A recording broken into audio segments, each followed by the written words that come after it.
Yes. Hello, everyone, and welcome to the Accessibility Innovators chat that we are hosting today to celebrate Global Accessibility Awareness Day. We are really super excited for the coming 4 hours and honored to have so many brilliant innovators with us talking today about accessibility. And maybe more importantly, thank you so much for everyone who tuned in today, who is here with us. We will make sure the chat will be informative and inspirational, but most of all, a lot of fun for everyone. Let me first quickly introduce myself. My name is Ilse Velema, and I will be your host for today. Hello. And I am Head of Marketing and Growth at Envision. And with me, I have our talented CEO, co-founder, Kartik Mahadevan. Hi, everybody. I'm super excited to be here, and I'm super excited for this day. So yeah, let's get this going. Yes, so we'll make sure we have time for any question you may have after every chat today. So please keep them coming. You can put all of your questions in the Q&A section in Zoom, and we will make sure to get the people in with the questions for that topic. Let me start with our first panel, first chat.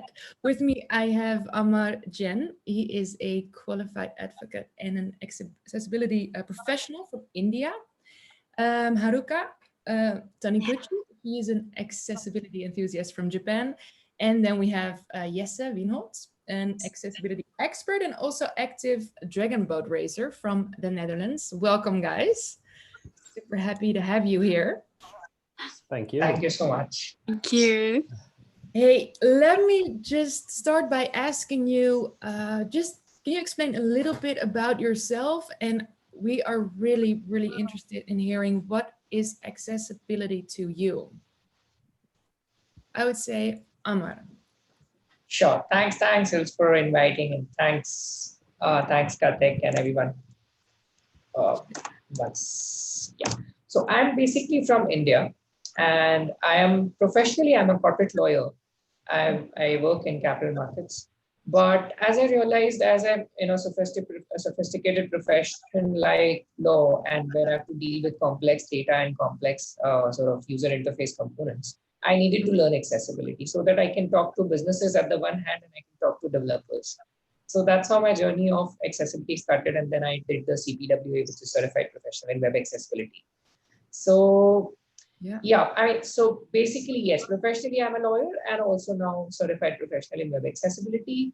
I think to me, accessibility is about ease of use of any sort of product, service, or environment which we create. Yeah, perfect. That sounds great, and great that we have you here. It's very valuable. Thank you. Haruka. Yeah. Hello, how are you? I'm fine. I'm good. Thank you. Can you hear me? Yes, we can hear you perfectly fine. Thank you. So accessibility. Tell me a little bit about yourself and what is accessibility to you?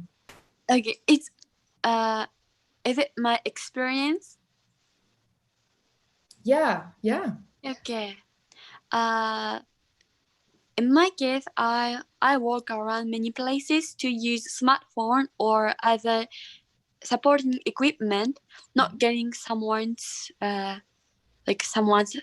help. Yeah. I really love to travel while Japan. However, sometimes I hit walls and gutters, bumps when I walk by myself. If any other applications help tell me what they are all on my way by voice, I can walk freely and enjoy my trip. Yeah. Then such equipment is accessibility for me. Yeah, I get it. So really basically moving around from treadmill and whatever you do, just do it yourself without any help from anyone. Yeah, perfect. Thank you so much. And Jesse. Yes, that's me. Hi. I already introduced you a little bit, a fanatic dragon boat racer, but tell me a little bit about yourself and what accessibility is to you. Thank you, Ilse. So my name is Jesse, and I am a student studying business and IT management here in the Netherlands, and also accessibility enthusiast and user of accessible products for my whole life, which actually started when I was a little kid and found out that computers and smartphones were actually a very useful tool for me, a tool that helped me gain more independence. And that's also the reason why I started studying IT, because I really like making this difference in accessibility. And yeah, the Dragon Boat racing, actually going to do that later tonight after the Accessibility Innovators chat. So 2 things to look forward to today, which is one of the most accessible sports that there are, as far as I know, for blind and visually impaired people. And it's really enjoyable to be out in the water and enjoy water sports. So That's great. And if I hear correctly, you're basically studying right now to be a real expert in accessibility and accessible design. yeah. Yeah. So my goal is when I finish my studies is to combine my IT knowledge, my business IT management knowledge, with my personal experience and knowledge in accessibility. Yeah.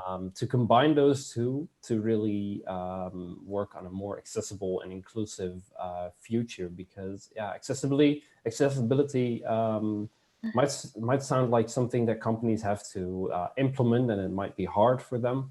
But actually, for me, it's more like tools that make the lives of people easier, not harder. Yeah, very well put. I have, because it's Global Accessibility Awareness Day today, and I have a question, and I think Amar, I would love to hear from you. So, how important is inclusive design or accessibility in India, and after that Japan? Like, how is it in your country specifically?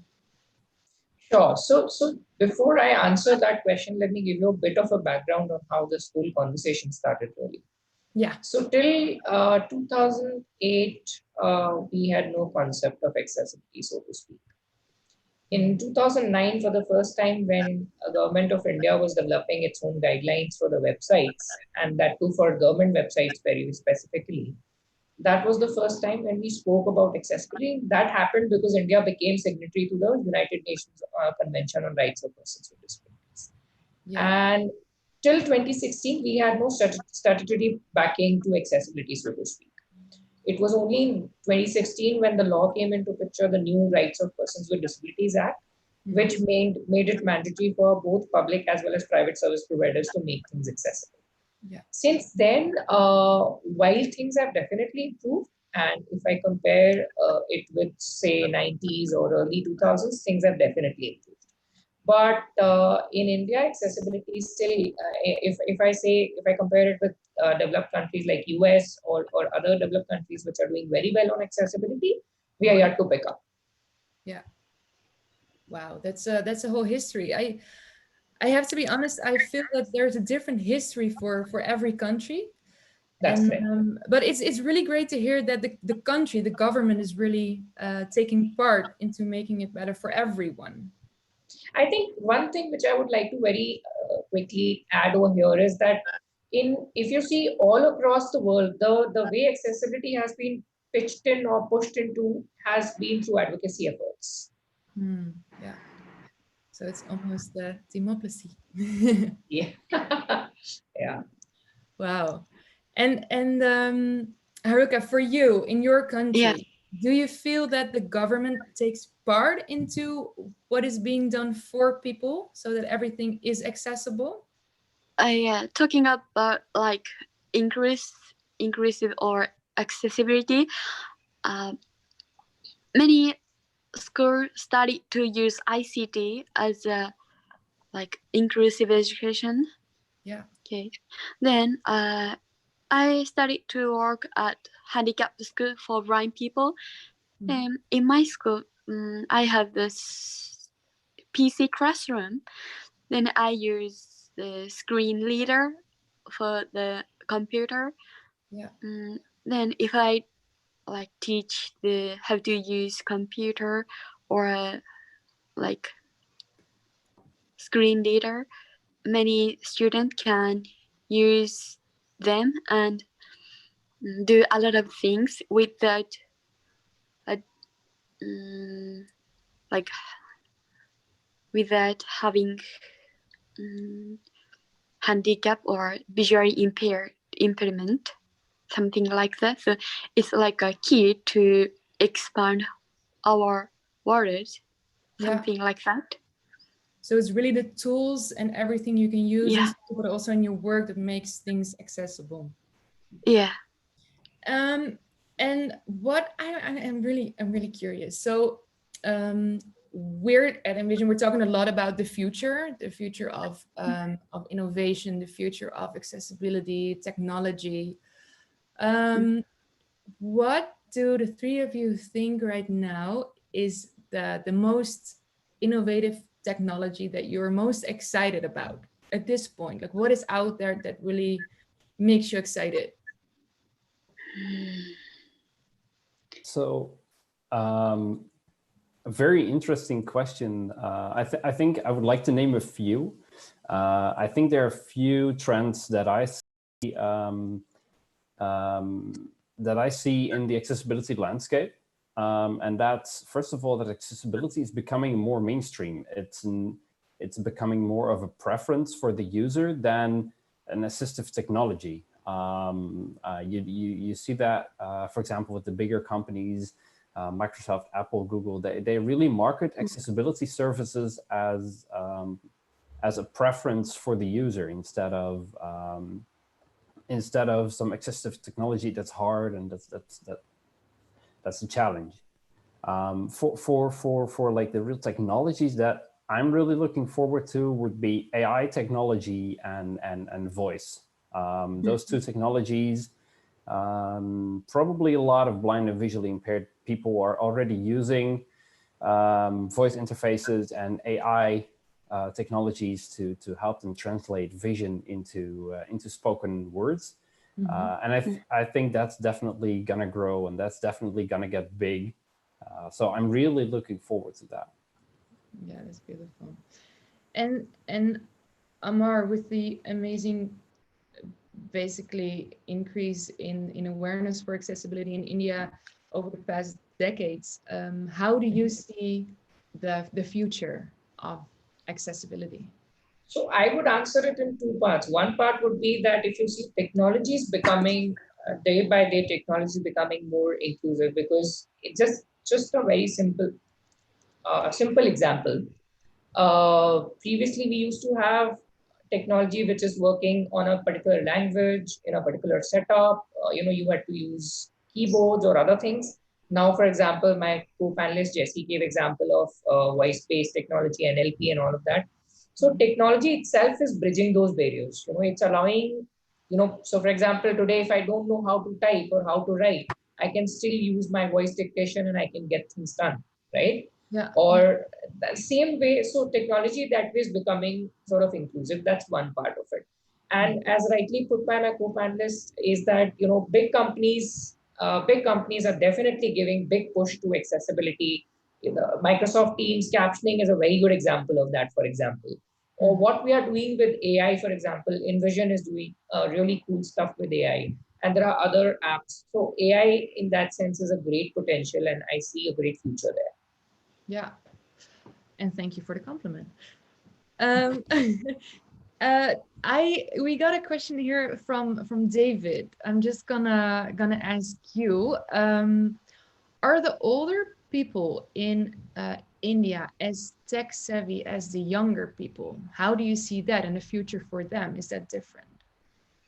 So I think that's a very valid question, and I do agree in hindsight that while people at large of sort of older generation are not well equipped with technology, but as I said, that technology itself is breaking barriers for them. So I see, for example, my domestic help or say the person who drives my car, they are sort of using my father, my grandmother has extensively used technology, although not in the conventional way where how we use it, but with the help of features, with the features which keep coming. For example, voice dictation is a very good example. So with those kind of things coming into picture, people with older sort of age issues and otherwise also have been able to use technology, and they're really catching up because people are realizing the benefits of technology. Yeah. And everybody has got their own interests. Somebody wants to look at it from religion perspective. Somebody else wants to look at it from education perspective. So people are gearing up to technology, and even older people are taking keen interest, I should say, in learning technology. Yeah. So while there is difference, but it is not that significant considering how technology is bridging these barriers. Yeah. That is very interesting to hear. Thank you, David, for that question. Yeah. I have one extra. So there are many people listening right now, and some people that we're talking with later today that are that work in accessibility, and they're building and developing products and services for people with a visual impairment. What is the advice from you that you would give to them? Well, honestly, from an advice perspective, what is really important from an accessibility professional perspective vis-a-vis a business perspective, while accessibility professionals are doing good job and they're really great, because the challenge is that technologies get developed and accessibility comes as an afterthought. That situation is changing slowly. Accessibility professionals are getting involved right from the design stage. What is really key and what is really critical is to get people from the business side to look at accessibility as a business and not as a social investment or as an investment which provides an equitable platform. Once we start looking at it as a business, that's when it is going to get more serious.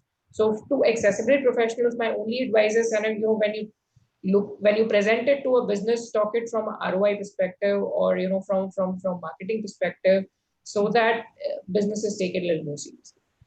Wow. Yes, that's very good advice. Yeah. Wow. And yes, what do you think about this? Actually, I think everything that has been mentioned so far is very, very good. And one thing I would like to add to that is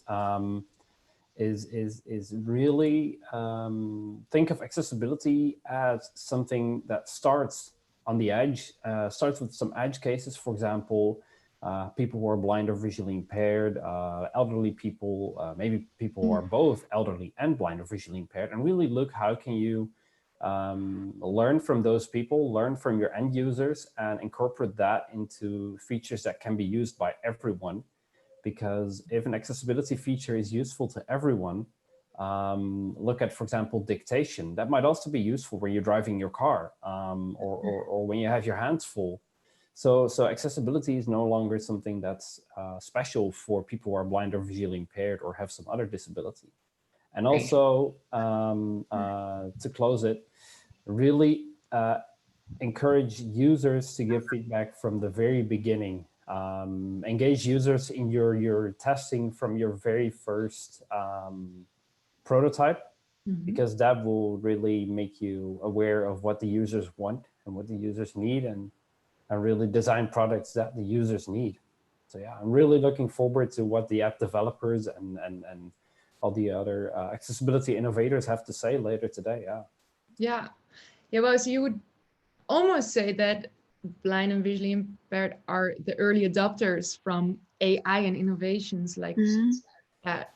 Yeah, I think that's definitely the case. For example, look at things like Siri or Google Assistant. If I look at myself and at other blind people here in the Netherlands, I think most blind people have been using things like Siri since the very beginning.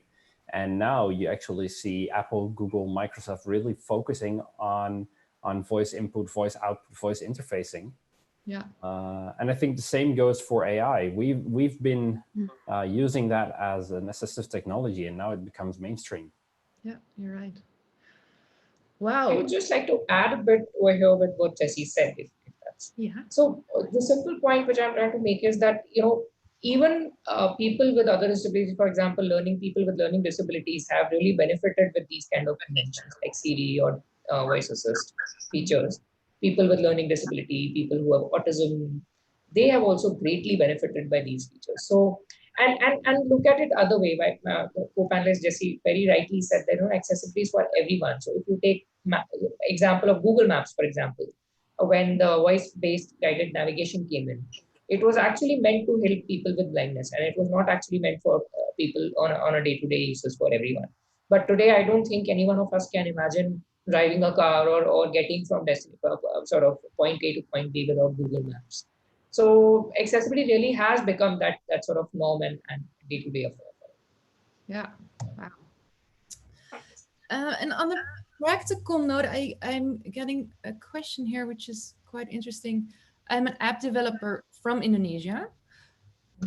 What resources should I start with to learn more about accessibility of mobile apps? Is there something tangible that you can mention? Maybe? So I think this is a very interesting question. So a good place to start. I'm not sure if you're developing for iOS or for Android, but for both platforms, there's very comprehensive documentation. Google has a lot of accessibility documentation on Android and also has an accessibility scanner in the Play Store. And Apple has also has a lot of documentation. And also there's a website called applevis.com, which also has a lot of documentation for developers. And I would also encourage you to go into your accessibility settings of your device and turn on the screen reader that you can find there to try to experience what the app feels like with assistive technology. Try closing your eyes and experiencing your own product through the lens of someone who is visually impaired. Or even better, watch how someone who is visually impaired interacts with your application. I think that's very valid information. Just to add to it a small bit over here is that both Google and Apple also provide sort of one-on-one developer support. So you have, for example, in Apple, you have App Accelerator. They provide one-on-one support if you want to incorporate accessibility in your app. Similarly, Google has that kind of a service. So maybe you can even take advantage of that. Yeah, very good. Thank you. One more question from Roden. That's actually a very interesting one also. What can you advise to those companies who are not accepting persons with visual disabilities due to lack of accessibility tools or devices? So in some countries, people with a visually impairment disability are discriminated because I'll take that question. It's a mix of both legal as well as the practical solutions. So first approach, of course, you have to be open to an attitudinally constructive dialogue. Go and tell them about your potential. Go and tell them about the potential which assistive technology has and the benefits which you derive out of it. Sometimes, yes, that doesn't work, and then you need to look into legal solutions. So, which is why, and this is something I'm hoping to change, and I'm hoping that it will change in future. That today we look at accessibility as a compliance measure, or even giving opportunity to people with disability becomes a legal compliance measure, and that needs to change. And I think to those businesses, we only can take. Legal solutions could be a way to look at it. And Amar, I'm thinking because you work in India, or can you also do the work you do there in accessibility internationally? How does that work in your field? Sure. So as a lawyer, I'm not allowed to sort of provide legal opinion in relation to anything outside of India because I'm only entitled to practice in Indian sort of jurisdiction. Mm-hmm. But as an accessibility professional, yes, I do international work and I am entitled to opine and provide certification on international work as well. And internationally, have you seen a big difference?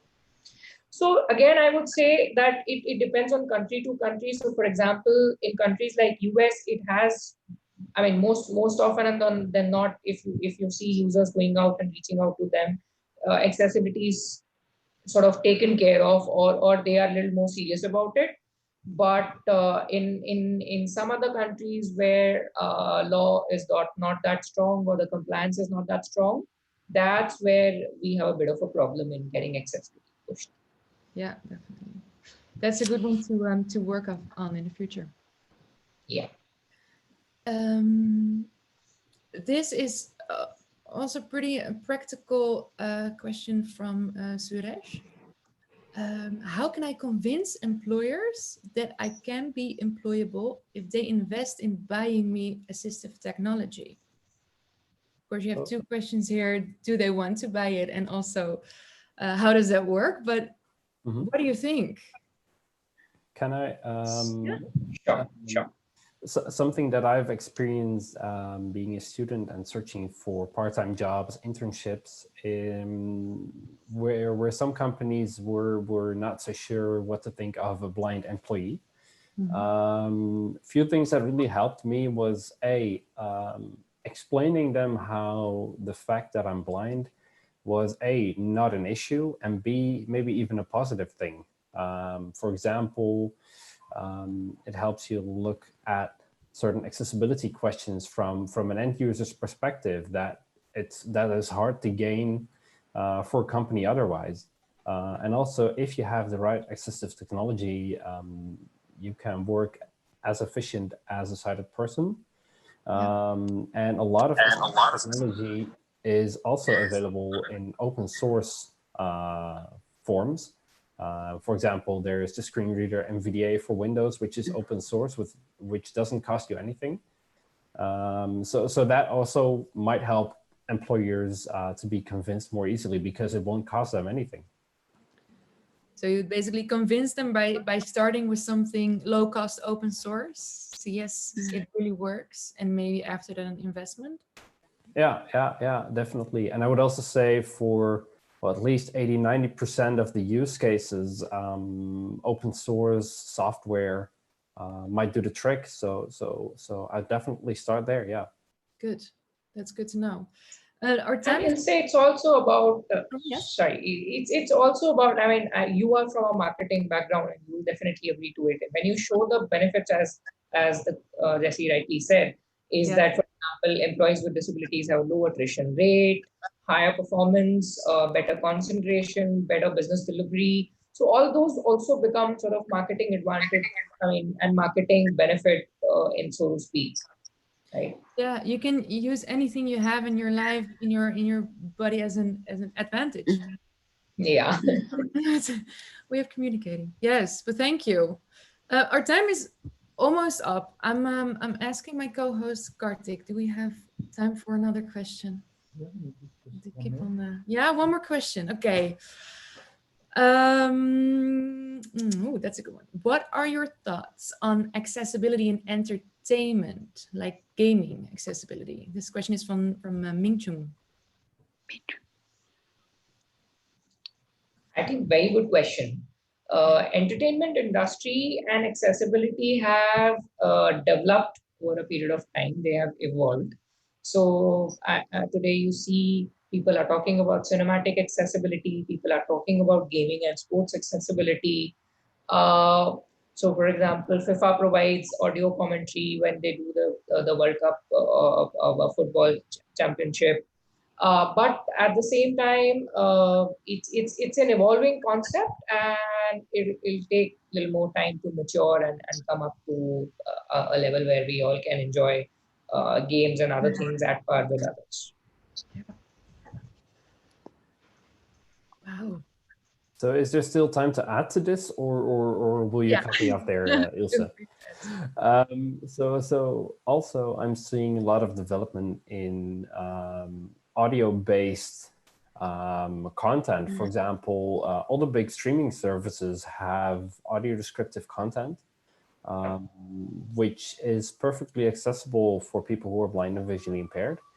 Also here in the Netherlands, you see that, well, services like Netflix, Disney Plus, they all have audio descriptions. And there's also a lot of demand for audiobooks, which are, of course, perfectly accessible. And those started as an assistive technology, but now you have services like Storytel and Audible that actually allow everyone to listen to those books. And you see also sighted people enjoying these. There are, of course, the audio games, as in actually PC and console games. But I don't see that much development towards this inclusiveness on that side. I know that a few companies are working on making mainstream console and PC games more inclusive. But I haven't seen a lot of that yet. But I think that would be a very interesting question to ask to the guests later in this Yes, show. definitely. We'll take this to the next interviews we're doing. I want to thank you very much for your time and your information, your input. It's very inspiring, and it's very good to hear from all over the globe what is going on and what is really important. And I hope to have you on for maybe a longer chat on another date, because this was really really good. Thank you so much. Thanks, Els. Thanks. It was absolutely pleasure. Yeah, you're welcome. It was nice. Thank you. Thank you, Haruka. All right. So what is going to be next? We're going to take a little break until 4:45. So that's around 10 minutes. After that, we will be back with a lovely chat with the Vice President of Be My Eyes and a co-founder of the Cash Reader app. So please stay tuned.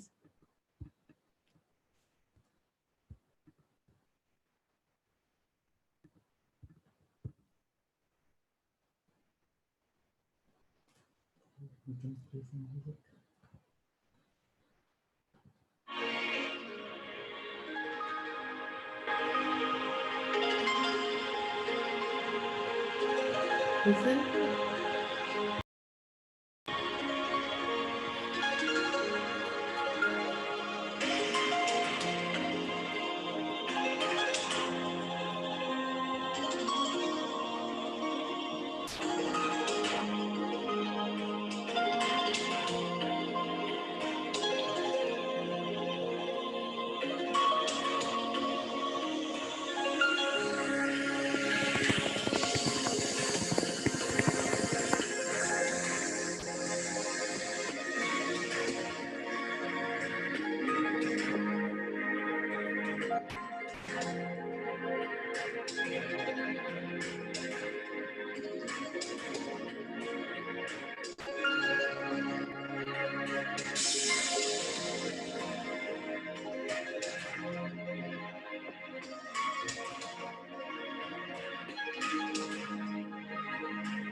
Hello.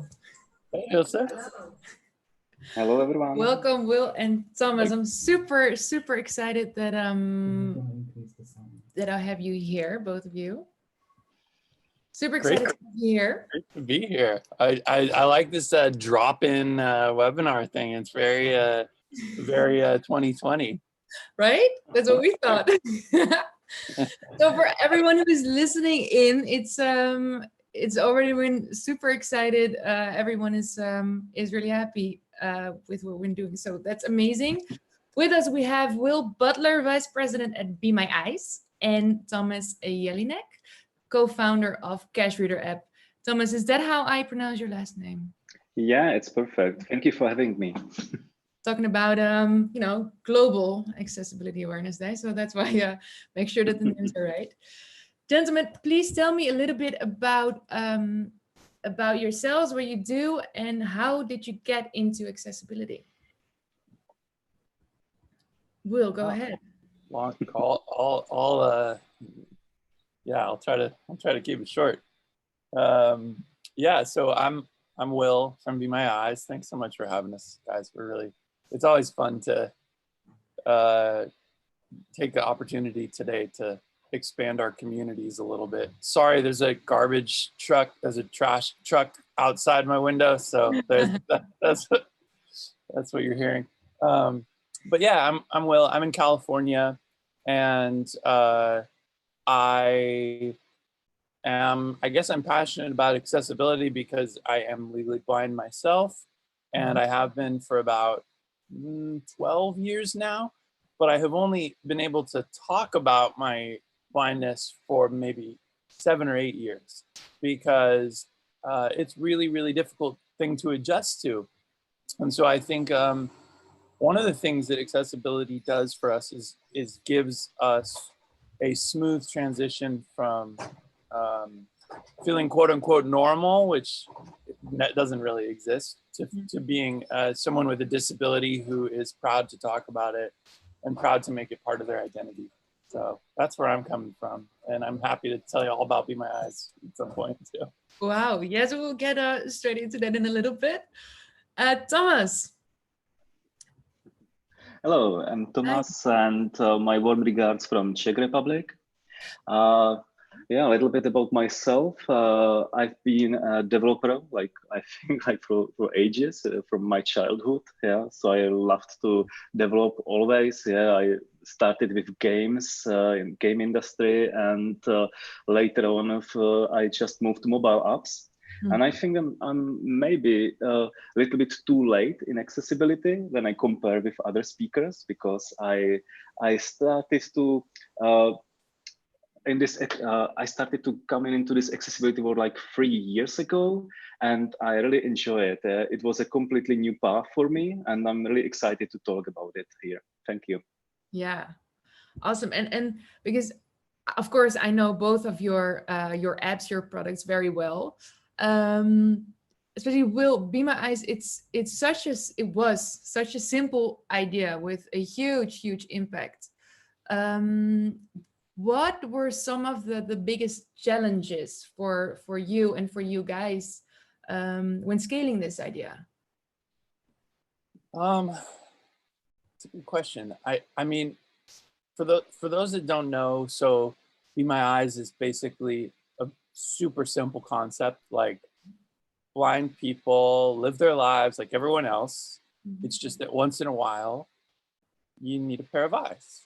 There's something that isn't designed accessibly, and no amount of wanting it to be accessible is going to make it accessible. So you need a pair of eyes. Yeah. And so we leveraged all these people who want to help us, cross the street or with things that we might not necessarily need help with, and said, why don't you help us when we're in the most need? So it's just randomized video calling. When we launched 5 years ago, our biggest worry was that there was going to be a whole bunch of people with vision impairments signing up and no one to help them. That was like our nightmare, right? And then the day we launched, it was very quiet, very conservative, very Danish, and very. and then and overnight in 24 hours, we had 10,000 volunteers and 1,000 blind users. And it was just a perfect ratio of helpers to people who needed it. And since then, it's grown at about that rate. So the challenge was the fact that in 6 weeks, we were in 60 countries and we had to figure out how to translate it into all these languages, because accessibility really is global. And if you do something that people, that connects with people, you're gonna have to make sure you deliver it in all these languages. That's part of accessibility, is language.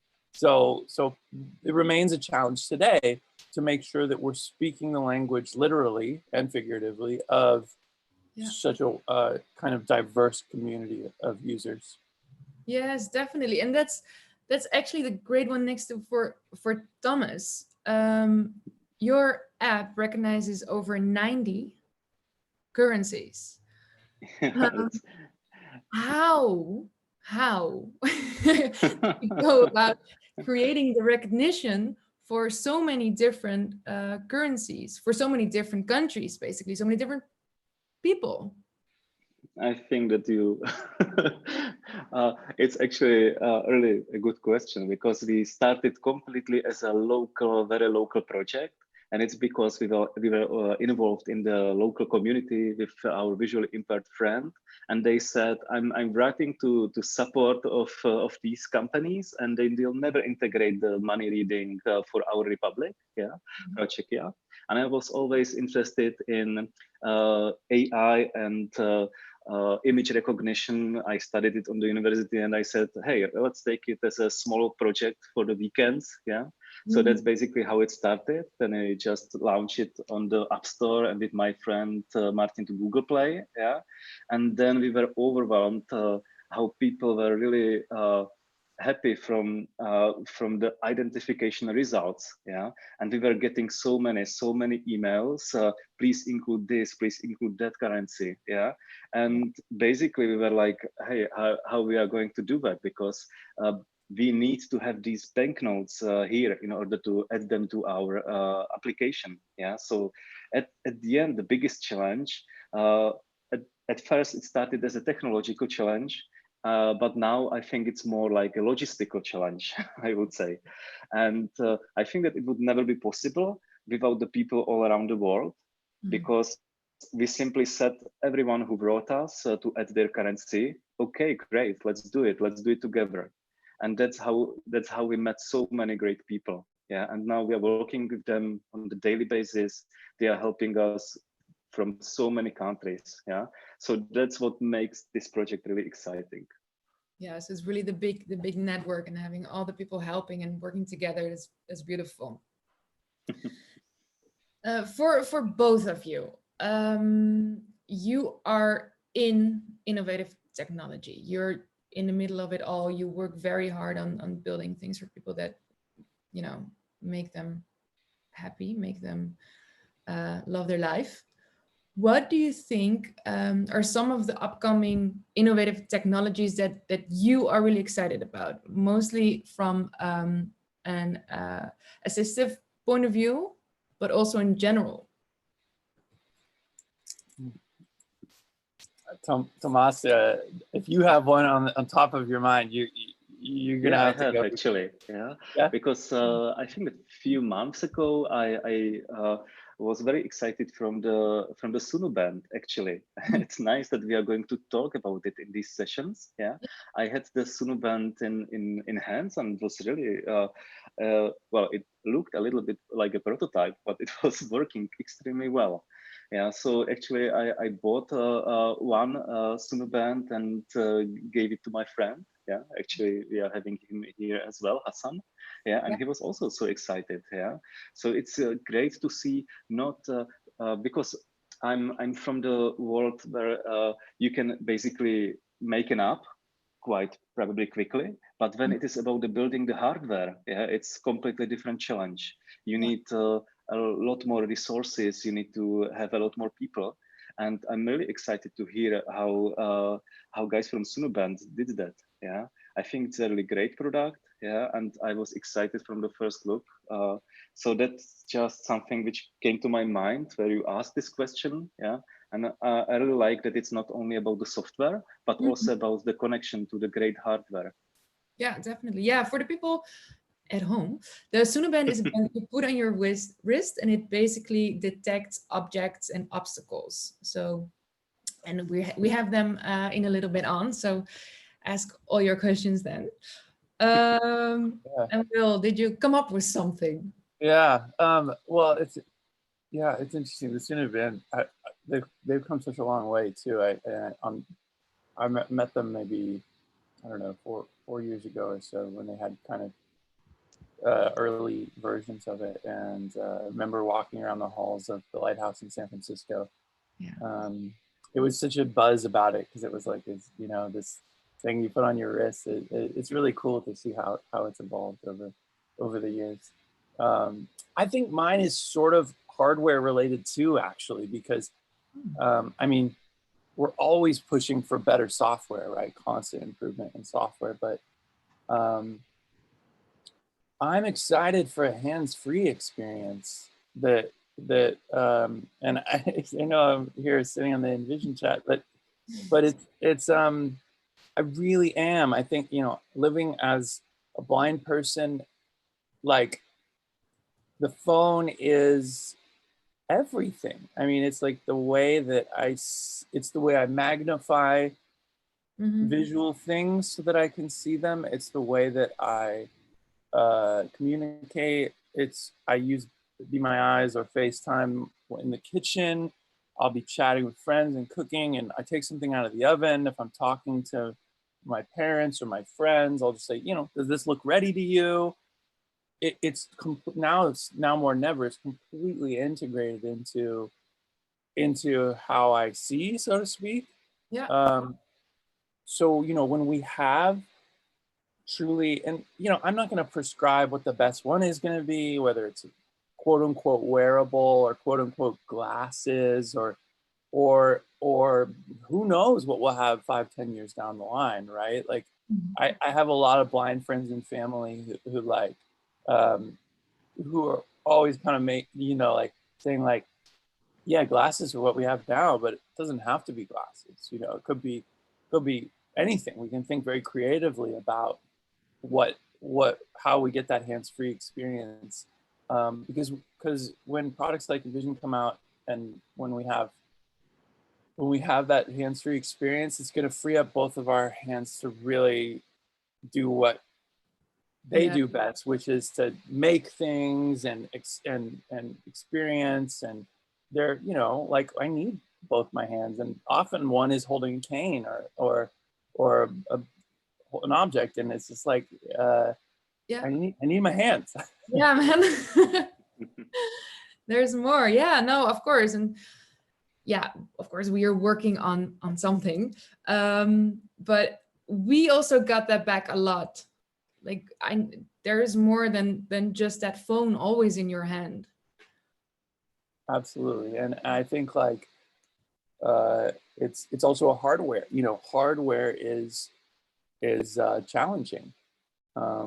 It's a very different ball game than making an app. Exactly. Yes. But once, you know, we're just, every day we're getting better and better and closer, and the hardware is getting more and more effective. So that's what excites me. Yeah, I get that a lot. Yeah, Yeah. it actually came to my mind that when I did my research on accessibility apps like years ago, I think that Be My Eyes was the first application I installed, actually. Really? So it's very exciting to sit here with Will. And I'm using it until now. Yeah. Yeah. It's just happened to be that I always get this notification when I'm out in the pub. Yeah. It's like you time it. Oh, yeah, we do. No, we don't. Have you ever actually been able to get to a call in time? Yes, I was. I think that I missed only once. Yeah, so I don't know how many seconds do I have, but maybe it's because I almost all the time have a phone in my hand. So it's quite easy to answer. Yeah, and yes, it's really exciting. Yeah. Well, it's funny too, because I used to work at the Lighthouse for the Blind in San Francisco, and when we train people in blindness skills, your app's one of the first apps that, you know, we tell people Really? about, because it's such a basic Wow. need for people. It's like I just want to know my money. You know what I mean? Like banking, money. These are like the most fundamental things to Wow. living Thank independent you. lives, That's cool. right?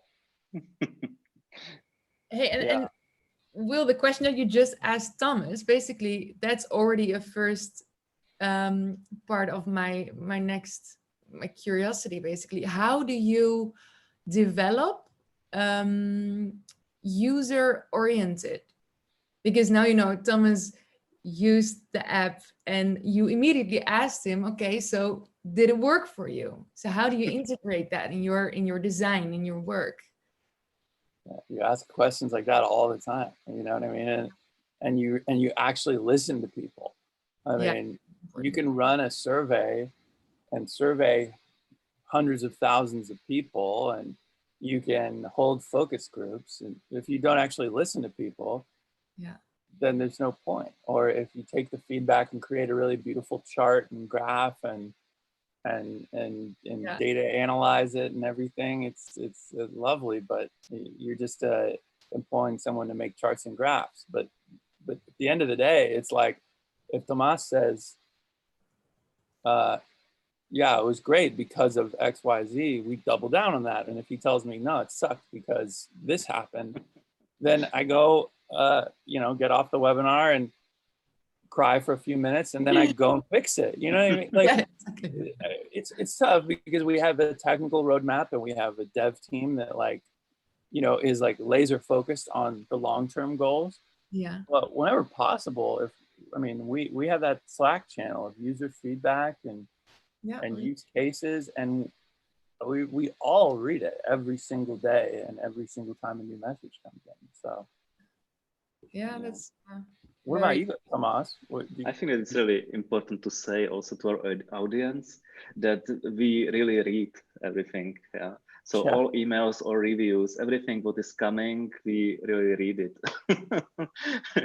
It's not. I know that sometimes it doesn't look like, because sometimes when people are asking for some features, they are contradicting each other. Yeah, somebody wants to have that, somebody hates it. Yeah, and so sometimes we have to do some really tough decisions, what to include and what to not do. Yeah, and well, we also are just a small startup. Yeah, but what I love most is when I attend some event, and I can actually show it to the random people, random visually impaired people visiting the fair, visiting the event, and they just take the app, and either they are able to use it immediately, or I have to have like a very long discussion with them and explain them. And this is actually, of course, that's bad.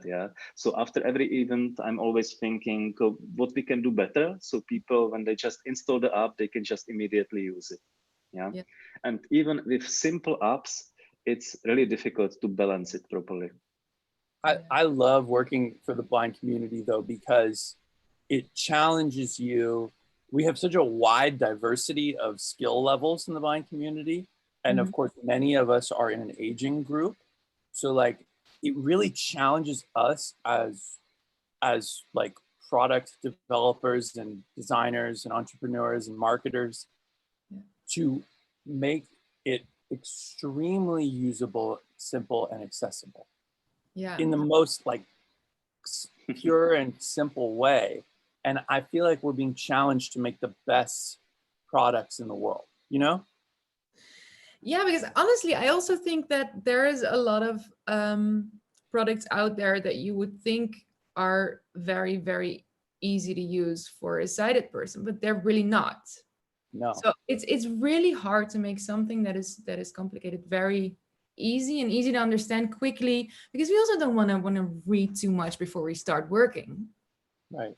So I think we always say that we always tell that to partners and customers, it was really hard to get to simple.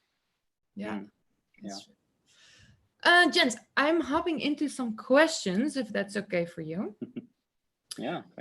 Victor, he has a question. Do you think there will come a time where AI will totally replace independence on humans for visual help? Or do you think the human nuance is irreplaceable? I think it's a really good one. Wow. I would love that. I'll go get a job somewhere else. Yeah, because humans. I'm tired of dealing with all these people. No, no, I think that question is sort of for me, because obviously what Be My Eyes does is we are just a community support platform, right? We build technology that connects humans to other humans in the most efficient, effective way possible. So if Tomas's app came and started recognizing a million other things, if Envision came along, would it replace Be My Eyes? I got a secret. Absolutely not. If you I agree with you. if you heard all the things that people use Be My Eyes for every day, I won't give you the long list, but you would go, oh yeah, a computer will literally never be able to do that. It's And all I'm very confident about that. Yeah. I'm sure the AI is just scratching the surface. We are at the very beginning, but it will still be for everybody just an assistive technology. Yeah. At the end of the day, you will always want to talk to the person. Yeah. You can't ask an AI, hey, how does my wedding dress look? That is a question that a computer can give a good shot. It can say white, even unwrinkled or whatever, but it's not going to be able to say the really nuanced things that not even I know. You know what I mean? Yeah, and there's some, for example, I think a wedding dress is a really good example because it also has a feel to it. It has Absolutely. a feel, what it does to a person. It's such a complicated, beautiful, kind of like human creation. How could a computer understand what that wedding dress is trying to achieve, right? The flows, the train, the veil, the different layering, the texture, like that's not something that you can really make an objective call on. Like a human needs to interpret that. Yeah. Thomas, Nancy is asking, what is the difficulty with recognizing coins? Yeah, I think everybody is asking about coins, and the thing is that with our 90 currencies, it's already a huge pile of banknotes which we had to process, and we had to. I don't know. You can imagine that in some countries you have like 7 banknotes, and then you have several series. Yeah, so you might have 30, even 40 banknotes. You have to collect everything, because if one banknote would be missing, then definitely it would be outrage on support. It's not working, and you can imagine how it would be to collect all the coins. Yeah, I never thought that I would say that, but I really love to collect it right now. So I think that after collecting all these notes, maybe I will start collecting coins. Yeah. So as soon as we have these coins, we can start to we can do that. Yeah. Of course. Yeah. But it's much more challenging because collecting all the coins, it's extremely difficult. But yeah, we can start with some countries. Yeah, we can give it a try, and that's something we would love to do in future. So what I hear here is call Thomas and tell him which currency you want. I love all the hardball questions. These are great. Yeah. Was that Victor Sarin who asked that question? Victor, you're in trouble. No. Hey, and I have somebody here, Thomas, you know him very well. He has a question, and it's Hasan. We would like to bring him in. Yes, Hasan, are you there? Yes, hello everyone. Hello. Hi, Hasan. How are you guys doing? so powerful to meeting both of you. Like, you are guys are making a difference in our life. So it's really nice to meeting you out there in here. So I don't have a question actually. I have a comment. Okay. Can you hear me? Yes. Yes, yes, thank you. Yeah. So my comment is to both of you and to anyone who's making an apps for us for the blind, is that please guys stay acting like this. Keep doing this, because without of you guys, we really will live in a lack. We will really live in a problem, and will not live independently without your apps. So please keep acting and doing like this. Thank you. That's So awesome. thanks a lot. You know, Thank we you, need Hasan. people like you. We need people like you too, though. People who No, are willing to have their voices heard. You're just as I important. am, Yeah. yeah. I am one of Really? 185 millions across the world. So we all really appreciating what you are doing. Thank you. Hasan is actually one of our early adopters. He's also cooperating with us. I think that he is even one of the first person who brought us, and we didn't even have the application worldwide. Yeah, so Yes. it's really great if such enthusiastic, like technological enthusiastic, are really spreading, just spread your mind. Yeah, I think it's great if you just write to people, write to Be My Eyes, write to me, and tell, yeah, please do this and that, yeah, and we will support you. Yeah, I really appreciate this point of really trying to ask for specific things to be developed. Yeah, because for us sighted people, we kind of sometimes overlook what is necessary. Yeah, so I think that talking to people like you, Hasan, and listening to your ideas, this is how this product evolves. Yeah, this is how it happens that it is available. Yeah. Understand. Hasan, where are you based? Jordan, and Jordan is a country that's located in the Middle East. Yeah, yeah, wonderful. Well, Yes. you know, I don't know if you know, on Be My Eyes we partner with companies to provide specialized support too, like Google and Microsoft and companies Yes, like sure. that. I do And know Be My Eyes, and I am one of the translating volunteers. I do oh, volunteer. wonderful. Yeah, in the Arabic translation. Thank you. Well, I wanted to say, you know, we listen to sometimes when we're trying to forge a partnership with a company, it means a lot more to the company to hear from the user than it does from us, because we're just, you know, we work at Be My Eyes, so of course we think it's great. But when the users say the type of things you said to companies who are considering providing accessible customer support, it makes a huge impact. It really does. So I just want everyone who's listening to know that, like, your voice as a consumer is more powerful than it ever was before. Writing an email or a tweet is extremely powerful today.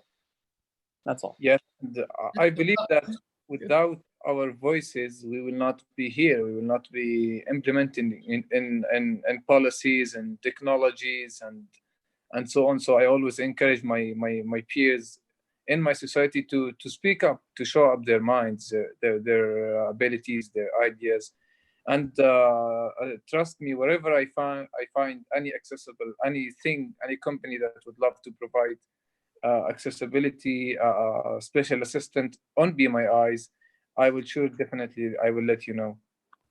Thanks. I appreciate it. Thank you. Thank you, Hasan, so much for your time. No problem, my pleasure. Yeah, we're all a big fan of Hasan. That's yeah. I have Julia here asking a question that I also wanted to ask, so this is great. Can you both give a sneak peek into some of the upcoming features that we can expect from both of you, from Be My Eyes and Cash Reader? Sneak peek, huh? Do we have something sneaky peeky? Well, we dropped a whole bunch of stuff today, so I can give you a sneak peek of what literally just came out a couple hours ago. We've got this amazing campaign where we asked all these really cool people what accessibility is to them, Like we've got the blind Top Chef winner, Christine Ha, blind skateboarder, Dan Mancina. We've got the head of accessibility from Facebook. All these really, really amazing people talking about accessibility. We announced a partnership with Accessibility Shield to actually get your website tested by a real user. So it's taking, really attempting to take an actual dent out of the inaccessible internet. But in terms of in terms of the app itself, I will say we can't promise anything in the near future, but the requests that we get about new specialized help partners, the requests we get about wearables, and the requests we get about screen share are all things that we are hearing loud and clear, and we are not ignoring. I'll just say that. Good. That's good to know. That was a sneak peek. I love it. Tomas, how about you? Well, for us, I think it doesn't come as a surprise that we are working on new currencies. Yeah, but we are also right now we are working on implementation of the Braille display support. So that's something that we would like to completely and fully support. And also we are just prototyping some features such as counting money and converting currencies and so on. But we would like to do it right, because we still want to have this simple application which will be easy to use, and we doesn't want to overwhelm it with the features which will be sparely used. Yeah, makes sense. Both of you, thank you so much for being here with us. Really appreciate it. And let's keep each other, up to date about everything that we do. Definitely. Oh, it's already half an hour. It's like 5 minutes. I need more. I don't want to go out there into the craziness. I don't want to go. Yeah, good luck with everything, Will. Thank you. Thank you so much. Yeah, if anyone wants to check out what we're up to today, it's bemyeyes.com/GAD, GAAD. There's a whole bunch of stuff there. It's going to be fun. Awesome. We're going to take it. Same here. Just write us a message. Yeah, we will definitely answer. Yeah. Thank you for listening. Bye-bye. Thank you. Yeah. Thank you, Tomas. Nice to meet you, bud. Nice to meet you, Will. Talk soon. Great. Bye. Goodbye. Okay.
Ilse?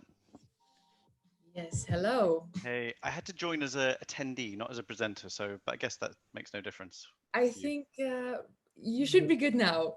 Fine. We should be good. Okay, cool. I am just gonna Hector Minto, Senior Accessibility Evangelist at Microsoft. Wow. Yeah, who makes up titles like that? Can you tell me something about that? It's just basically to build strength on accessibility internally and externally. So it's subject matter expert role, essentially making sure that the wider tech industry is talking about accessibility. Yeah, and that's what we need right now, and that's why Yeah, we are right. really happy to have you here. Oh, pleasure. Um, I've seen what you do for the last year and a half. Actually, it's been fascinating to watch. yes, thank you, thank you. We honestly have also been very impressed with basically the focus that Microsoft is putting into accessibility in the past few years. What were some of the key drivers? It's a recognition that society is digitally transforming anyway. So part of this is like, we know that we can grow great culture around diversity and inclusion. So there's a real, a lot of people who work for us love our mission around disability inclusion. But the other thing is that there's a recognition that people who were excluded from technology in the past will absolutely be included in the future. And we need to be good at this. We need, the tech industry at large needs to understand diversity, technical diversity, more so than it ever needed to before. And we're really laser focused on employment. We think that people with disabilities need, to be represented in the workplace, but employers need to know how to employ people with disabilities and to stop making it feel terrifying. It shouldn't feel like a challenge to employ amazing disability talent in your organization. Yeah, we're talking about it a little bit before too, like make it an advantage. Absolutely. Yeah, it is an advantage. I mean, every time you learn how to engage with somebody in a new way, you're becoming a more rounded human being with more experience of life. So what we there's a few things we talk about. 4 pillars within our team at Microsoft. We talk about having culture, leadership on disability inclusion. So you will often hear leaders at Microsoft talking about disability as a strength, accessibility as an absolute fundamental. Then we reflect on, we don't get everything right internally at Microsoft, so we're constantly criticizing, our own systems in terms of, is our workplace truly accessible? So to do that, we have to give voice to people with disabilities. Then it's product innovation. Our teams want to develop amazing tools that work for people with disabilities, but they've therefore got to get people with disabilities into those teams designing those products for themselves. And then there's AI and innovation. So we're really excited about the role that artificial intelligence is going to have to play. And actually, if you want to do something cool with AI right now, as you know, then actually disability where technology is doing some of those senses for you, speech, hearing, vision, is a really cool place for anyone who's in AI to be working right now. Yeah, definitely. And it's almost as if the visually impaired community is an early adapter of those tools that we're building with AI. It was always this way, though. It's just the mainstream's kind of working it out, right? It's like, if we look at some of the things we've done recently on cool blind tech, think of it like that. These ideas had been in people's minds for years, ever since they knew that tech could do this. Yes. It's just finally they got the sponsorship and the permission to do it. And actually, it's also finally that the AI got good enough to do it, right? And that's I think anyone looking at an AI product nowadays should not be looking at it as it is today. They should be looking at it in terms of just how much better is this going to be in 6 months, a year, 18 months time. And that's the period that we can look at right now. It's 6 months, a year. It's not, in 5 years. It's not like that anymore. Oh, it's definitely quick now, right? I mean, so we're doing auto captioning on PowerPoint, so every single meeting in the world that's using PowerPoint now, they can put live captions just using AI on every call. And I can honestly tell you, 18 months ago, you had to be very careful with the audio. You had to kind of really tune your experience to make it good. Now, I just walk up to a Surface device, casually speak into it, and the captions are near perfect. And it was not that way 18 months ago. Then, just a few weeks ago, what I'm noticing is that the AI is reading all of our information across Microsoft. So people's names are correct, product names are correct. Yeah, and again, the AI just grows. I mean, that's the beauty of it. And I think you're going to learn a lot about that with Envision. You're going to see, it's going to go better and better on its own. Yeah, every 3 months, you're just going to notice the AI just delivering more. Your model will continue to grow. I mean, I guess that's what you're doing. You're capturing image data all the time to improve that experience. I guess one of the challenges is to go global with all of this, right? So we want it in all languages. We want it with all cultural references. The objects will be different in different countries. We want all of that rich data to be part of it in a year's time. I mean, so you're going to be busy. Yeah, we're there and preparing. Yeah. Yeah. And how does that? What does it look like in such a huge multinational, multi-department, giant company? How does that work, and how do you make sure that the quality is high? Yeah. Well, the thing about tech nowadays, I mean, if we think about some of the innovation on tech, some of it doesn't get funded in year one, and some of it just sits as a small garage project for a few years until it gets noticed. What I would just say about accessibility within a topic at Microsoft, when we kind of hit refresh on accessibility a few years ago, we noticed that lots of cool little projects were kicking off. Things like the dyslexia tools, things like the eye control within Windows 10 now. And so we were looking at, cool projects, but in the 10s, 20s. At our last global hackathon, we had like almost 400 disability projects. It's fun, ongoing with teams working on them.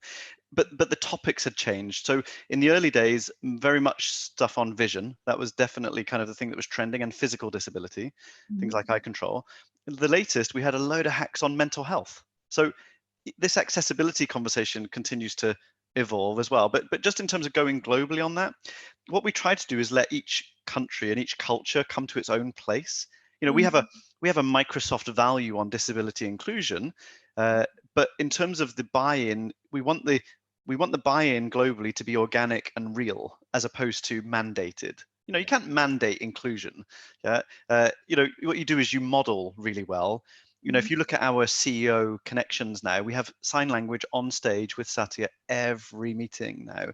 If you look at our build conference that's going on now, you've got sign language on demand in the video stream. Yeah.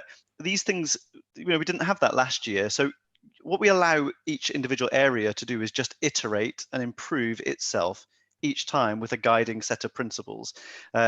What's amazing is we offer voluntary training on accessibility. Yeah. Like in our learning platform.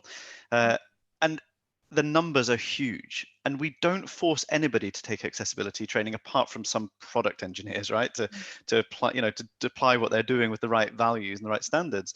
But what we're now finding is that young in careers want to take their accessibility training because they just feel that it's in the heartbeat of Microsoft. It's, it's expected of them to be digitally inclusive and to build technology that works for more people. So yeah, the answer to your question about going global on it, and a huge thing, when you set a mission statement like we have, empower every person, every organization to achieve more, and then you model really well on disability, you're deliberately showing you're being inclusive. I just think humans respond well to that anyway. I think humans want to be inclusive. It's in our nature typically, I think. Yeah. Wow. And the hackathon that you just talked about, like, how do you choose which project will work for you, which product has? Yeah, so we set themes sometimes. So as I say, we saw loads of mental health ones last week, but we kind of stoked that in that innovation with some concepts. But actually, we typically let employees bring their ideas to us. And especially employees with disabilities. So we invest a lot of time making sure that colleagues with disabilities at Microsoft have a voice, and that we connect them through digital platforms. So if you're a blind colleague in India, you have access to a blind colleague in Peru through our digital community platforms. So you have really good, easy ways to connect with other people who have the same drive and same vision as you, and expectations as you.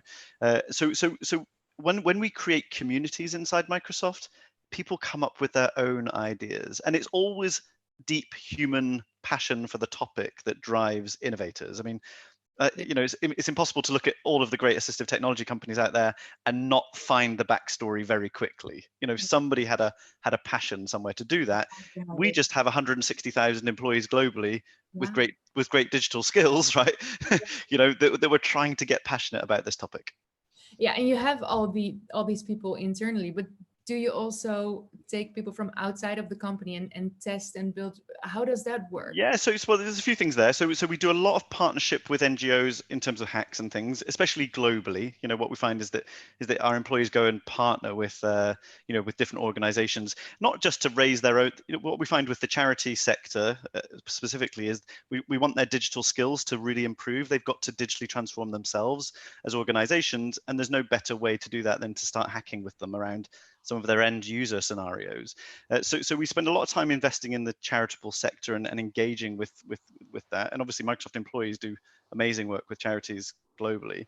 But after that, it's really about finding the local initiative to get the innovation going is probably how I best describe it. You know, it doesn't need to be with a charity always. Sometimes it's just humans just getting together with shared ideas. So it's really, I think, global, ag local.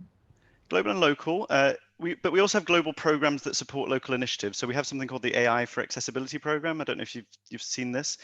So what we generally put a call out to everybody that says, look, if you've just got an amazing idea to empower people with disabilities on access to work, access to modern life, or to improve human communication, then we have a program that you can apply to get the technology you need to deliver on that. And when we put these programs in place, what we find is that employees around the world look at that as an opportunity to kind of further their own skills, or for them to illustrate what they're capable of in partnership with people around the world. So we're always on the lookout in the assistive technology world, particularly for great AI concepts to come and build on our platforms, and also engage with our engineers who are experienced in building accessibility. You did mention the testing earlier. I just wanted to say what we do. We have a lot of automated tools for testing the accessibility of our products, but we still truly believe that you have to actually have great external testers. You know, people with disabilities actually paid to do the testing on our products. So we still spend a lot of time maintaining those relationships with great testing organizations. Yeah, I get that. It's really important to really see what is happening if you test real life. Yeah. And then a little bit outside of Microsoft, with your skills and how you see the future. How do you see the future of accessibility for everyone? I really hope it's going to be led by major firms around the world, not just Microsoft. So I think I think the thing I'm most proud of what we've achieved in the last few years is to get accessibility on the agenda of banks, and government agencies, and even kind of people, things like brand agencies. You know, people who don't have any obligation to be accessible, but are just recognizing the business advantage. And then when we engage with mobile phone companies, or some of these organizations, they have different digital skills to us. They also have different innovation that they'd like to invest in. And now what we're starting to see is some really nice partnership between some of the biggest brands in the world on what they can do around creating digital experiences, digitally accessible experiences for people. So that's super exciting. I think when we get the world's major brands all to have disability and digital accessibility on their agenda, then the rest of society kind of follows, doesn't it? So you always have amazing ideas coming from organically from the ground up, but what we want to see is lots more funding and lots more kind of deliberate investment in disability inclusion. Every company's a software company now, right? And we're in COVID as we speak. Suddenly the whole world is panicking about this digital existence that we all are being forced into, right? And it's really highlighting to many organizations some of their pain points on disability inclusion and things. So certainly in some of the financial sector, certainly in some of the government agencies, those physical buildings that they had which were catering for people who were excluded from those other experiences, it's non-optional now, at the moment, and they're learning so much about accessibility right now and engaging with us to have this conversation. So I guess my real hope is that, well, I have two general hopes that I always tell people, is that major firms will just put disability on the agenda, and we're seeing it. It's happening. But the second thing is we really need assistive technology companies to engage with AI. And you're doing I've seen what you're doing, and this is exactly right. Is we cannot just continue to say that disability products did this. We can actually hope that they do a lot more nowadays. And we need people with disabilities to be at the forefront of that testing and that new innovation with technology. So almost like a refresh of what's possible with assistive technology with a lens of artificial intelligence. Yes. Beautifully put. Yes. It's my job. It's my job. Yeah, wow. You already mentioned the love of what. So we had a lot of small companies listening in, also talking today. A lot of people that want to be part of this assistive technology community. What would you give them as advice? Like, what would you, want them to bring home? So I mean, I've spent 20 years working in assistive technology before I got to Microsoft.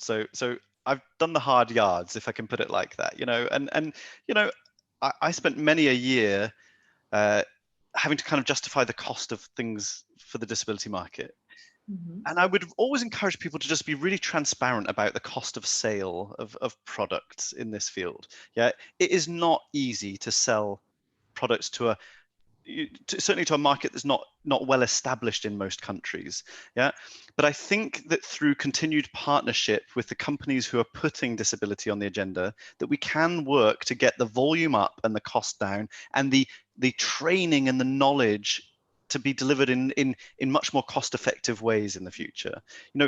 Disability products should not be free. Okay, they cost a lot of money, especially innovative products cost a lot of money. And I would always just say we shouldn't be afraid to say how much things cost, but we must be transparent about why they're expensive. And it's very rarely the componentry. It's most often the education of the market and the cost of actually getting out there and meeting people who need the product. That's seriously expensive work. So I would also say, rather than justify it, don't hide it. It's really important that you let people know that what you're doing at the moment is cutting edge. It's going to cost some money, but by investing in this, you're actually making a difference for the world in the long run. I would encourage startups to get in touch with Microsoft. I mean, of course I would. We want to listen to what you're doing. I would always say that you should be getting in touch with people locally. Meeting your local office. Some of my inbox is constantly full of Microsoft employees saying, why are you not focusing on this amazing Swedish idea? Or why are you not focusing on this amazing Polish idea? And I'm like, right, you help them, go and learn and understand what it is they're doing, and then come back to me in 3 or 4 weeks time once you've got your head around what you think this is and what you think we can do with them, and who we can introduce them to give them exposure about what they're doing. So try and make local contacts with Microsoft as well as central contacts is something I would always do. As we build muscle on accessibility and disability inclusion, I think it will be an open door for people to make links with Microsoft employees, because it's culturally something that we want to be doing, and investing in and supporting. And that's really beautiful to hear from you, because for me, it doesn't feel like that, but that's because I see Microsoft as... I used to think the same. I promise you, I thought the same. When I was... So I people can look me up on what my background was, but essentially, I never thought we could talk to people at Microsoft, really. If people may not know, but we have a disability answer desk, a global disability answer desk.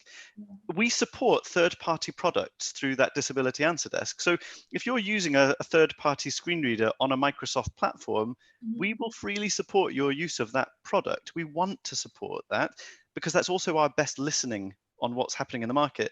And had I known that when I was out there in the field struggling to get Windows to work with the eye trackers I was working with, oh my goodness, it would have made such a difference. But so no, absolutely, I would really encourage people to reach out. It's always best to start locally, though, if you're trying to build relationships with us. Yeah, even if it is for language, of course. Yeah. And 20 years of experience, what was the biggest change that you have seen in those 20 years? The internet. I mean, honestly, cloud, that was definitely the moment where you suddenly realized, you didn't need to be in the same room. I think people overlook just what massive impact that had in the world of disability. The fact that documents are online, stored online, you don't have to transfer them from device to device. I mean, I will age myself here, but the first assistive technology I worked with had a vacuum pump. You know, right? Exactly. I am that old. Thank you. But you know, when I think of how we supported computer users out there with severe physical disabilities back in my past, I always remember some of my early Skype conversations with people with physical disabilities, and I wasn't having to go through the therapist anymore or the parent. Yeah, I was actually speaking directly to the end user. It made an enormous difference, and I would say, still to this day, we've got to up the digital skills of therapists and teachers and everyone working in the disability community to start to ensure that they're giving people that level of service. You know, we shouldn't be saying to people, you have to turn up to a building when you can do something digitally, especially if you can do something through an accessible platform. So yeah, back with 20 years, I would definitely say the internet and cloud. I guess the next frontier is AI. Yeah. You know, and I think it's obvious to everybody, yeah, that people with disabilities will be some of the earliest adopters of AI and give us the earliest experiences, but we need that voice. You know, it needs to be there in the AI. Yeah, true. Wow. I am going to bring in a couple of questions, if that's okay with you. Sure. Ming Chung, I absolutely love that Microsoft is also leading the way in making entertainment activities like gaming accessible. Okay. Other such accessible recreation activities can we expect? Yeah, great point. So you're probably referring to some of the Xbox adaptive controller work for physical disability that's happened. We're seriously proud of that work and the team that did this, not just because they created a controller that was accessible to more people, but actually that the rest of the market is following now. So Logitech did some amazing work releasing some switches for the adaptive controller. You know, if you think about it, we created the hub, you know, and said, look, here's the basic adaptive controller that you can do so much with. But then when the rest of the industry then fell in and went, great, we want to support that project. You know, I think that's what we feel most proud of. But this is a really subtle point that you're picking up on. We used to think of disability aids as functional. You know, these are devices to replace function. Because of AI and things, you're actually starting to get people, and cloud, you're starting to see us creating beautiful experiences. And actually, I think this is seriously important, you know, that we stop just making tools for people with disabilities, but we create experiences. Yeah. So if you look at Microsoft Soundscape, I don't know if people have seen this, but certainly your community should certainly take a look at it. It's a navigation system for people who are blind. It uses augmented reality audio. So as you're navigating, you get extra information fed into your earpieces. And I always say to people that turned the navigation experience from being purely functional, I need to get to the post office, to being, I'm going for a walk and I'm going to get to hear what's around me in my environment as I go. So that truly changed something from functional to beautiful or leisurely, right? And I think I definitely think we should be pushing on that a lot more.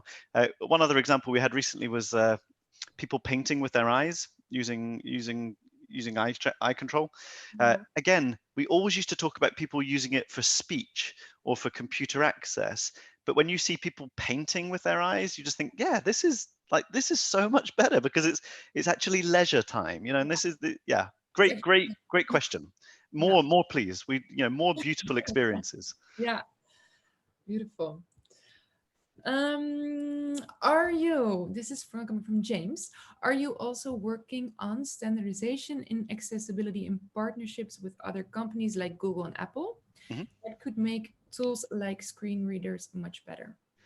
Yeah, so it's, we're in constant touch with our colleagues across the tech industry.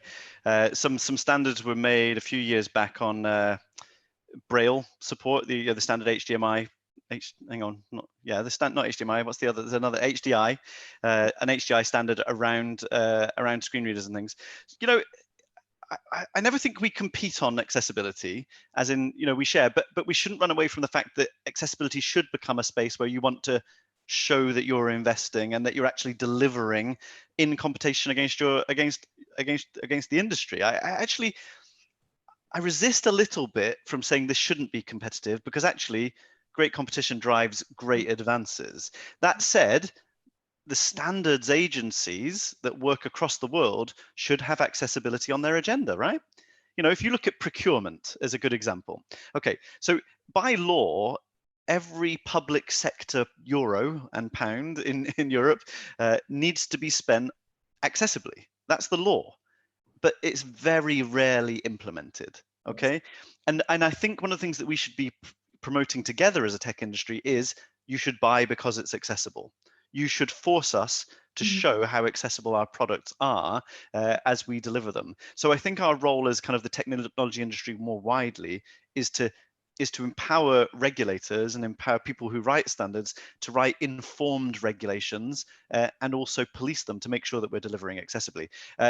Just so you know, I mean, we are on first name terms friendships with most of the teams across Google and Apple and Facebook on this topic. So, you know, we definitely feel like we should be collaborating and sharing. I wouldn't be so naive as to say we don't always share exactly what we're investing in right now, yeah, because it's still, you know, we should be ambitious about about being competitive on accessibility. Yeah, that's probably not the official line. So if you know, it's nice knowing you. If I if I go now, no, I mean it's a James. you know, we do things like we've open sourced our accessibility testing tools on GitHub because we want the community, not just our competitors, but the community to influence the path we're taking on things like accessibility testing.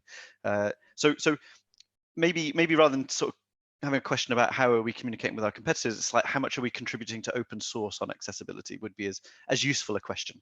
Yes, beautiful. Now I have a student from Egypt, and we already talked a little bit about resources. So it's someone saying, I am just beginning to learn how to code, and Microsoft is one of my dream companies. What online or offline resources should I start with? Great. So that's also an interesting one, huh?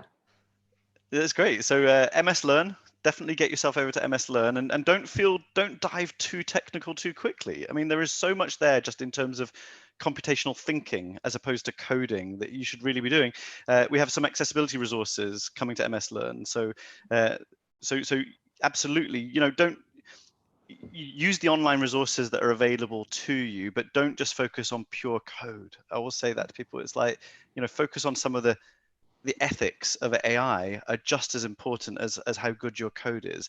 You know, we don't just want people in the tech industry who are great at producing product. We want people with great moral ethics and actually great design values coming to Microsoft. So don't be shy about saying that you love accessibility when you apply for the job. You know, it's you know, we want people, and also for any amazing, you know, people out there with great technical skills who have disabilities, if you feel that you need to be able to talk about that during your application process, we have an email address, dcareers@microsoft.com, and we have a disability inclusion hiring site where we really do want you to get the most support as you come into work at Microsoft. So yeah, please don't hide disability as you come to work at Microsoft. We need your talent inside the firm, and we've got the systems there to make sure that you can find us. It's really good to hear. I think a lot of people will be very happy to hear this. I think we have time for one more question. Roden, I love working on Windows 10. What do you expect from Microsoft accessibility for the next 2 years using Windows 10? We won't have to wait 2 years. We have an update coming in May, at the end of May, with some of the latest and greatest accessibility features landing. Some of you may have already seen it on the insiders versions, but things like magnification will now have point-on-click read aloud, which is going to be amazing. I mean, we've been waiting a while for that. We've got some of the basics covered as well, like really visible text cursors are coming. That's a new one. We're constantly seeing new investments in the Edge browser. So either on the extensions or on the core reading capability, the immersive reader capability within Edge is going to have some new features coming very soon. I mean, these big dates in the calendar, though, we're moving away from that. You know, what we're seeing is that Office 365 updates every month and gets brand new accessibility features every month because of feedback that we're hearing. Windows updates every 6 months, and there will always be new accessibility features. We would encourage people with disabilities to make sure they they try the insiders versions and get that feedback to us. Is gold when, especially when we're in the earliest development of what we're thinking about improving accessibility, that people give us their feedback as much as possible. Thank you so much for that. One last question, because I see the Xbox controller. It was great. Could we see more hardware assistive tech coming from Microsoft? Yeah, I hope so. What do you want? I mean, we're certainly seeing projects on this right now. Microsoft makes hardware now, right? We make great Surface devices. There should be, there already is like a made for Surface set of products, but should we be seeing more assistive technology products kind of really offered up front to be kind of great with the Microsoft experience, with the Surface experience? Yeah, hell yeah. I mean, the more the merrier. So yeah, get in touch if or let us know what you want. I mean, that's the thing. I mean, it doesn't always have to be. I think when you're a mainstream supplier like Microsoft is, it will tend to be the volume things that people just want to be obviously finding. But I certainly think as we build, enthusiasm around accessories for Surface, we'll start to see some more specialist things kind of appear. Yeah. So share everything you have with Microsoft. Get in touch. There was and Surface is a great brand now, and that team really care about the accessibility of their hardware as much as just the Windows and the Office experience. So that feedback on Surface is always appreciated. Yeah. Wow. Hector, I want to thank you so much for your time, and it was very inspiring to hear from you. And thanks for the invitation, and thank you for doing something on Global Accessibility Awareness Day. I mean, it's a thing, Global Accessibility Awareness Day. People do listen and they do see everything that's happening. So thanks for making the effort to turn up. Of course. Thank you so much. Thanks so much. Bye. Bye.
We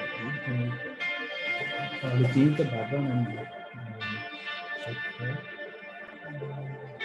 How do I change the background using choose background? The light mode or the dark mode?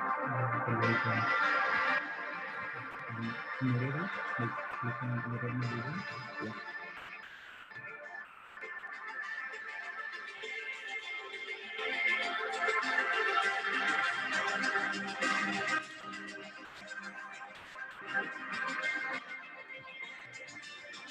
Can you start by mentioning about the classes and the global accessibility? You need to do that.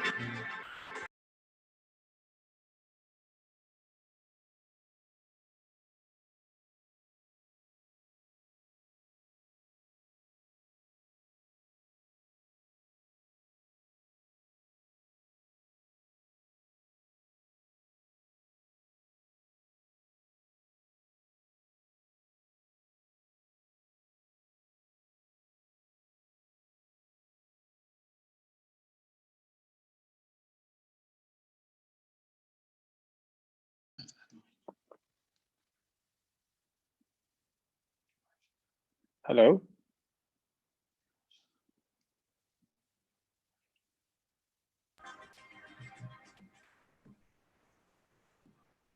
Right. Hi, everybody. And welcome to the next in the series of live streams that we're doing for the Global Accessibility Awareness Day. I am your host, Karthik from Envision. And before we begin, I wanted to go ahead and let everyone know who's watching the stream that for the Global Accessibility Awareness Day, there is a special discount that we are offering people who are participating in the live stream, who are watching the live stream and on Zoom. So you get a 10% off on the Envision glasses when you're purchasing it on our website. So you can just go ahead on our website and then use the discount code GAAD10, that is GAAD 10, and get a 10% discount on the price of the glasses. All right. Cool. Just a couple of seconds and then we'll get started with the webinar. All right, cool. I would then just probably jump into it. Okay, so thanks everyone for tuning in for the next in the series. And this is a really interesting, really special one for us because we have the ambassadors of Envision from across the world joining us today to have a little chat about what accessibility means to them and what they see to be the future of accessibility. So let me just go ahead and pass on the mic. Video. Or join with video. Yeah. So let me just go ahead and pass on the mic to them. And with us, we have today Hasan Tayem from Jordan. We have Salih from Turkey, and then we have Ben from Germany. So why don't you all start off by introducing yourself? Over to you, Hasan, just about your background and what does accessibility, really mean to you? Can you hear me? Yeah, I can hear you. Okay, hello everyone, and it's an honor for me to be in here and to introduce myself to you guys. Firstly, I really would love to thank you, Karthik, to thank the team of Envision for inviting us to this Global Accessibility Day. It's really would be an honor for all of us to be in here. And yes, my name is Hasan Tayem. I am 22 years old, a Jordanian proficient, you could say proficient blind runner.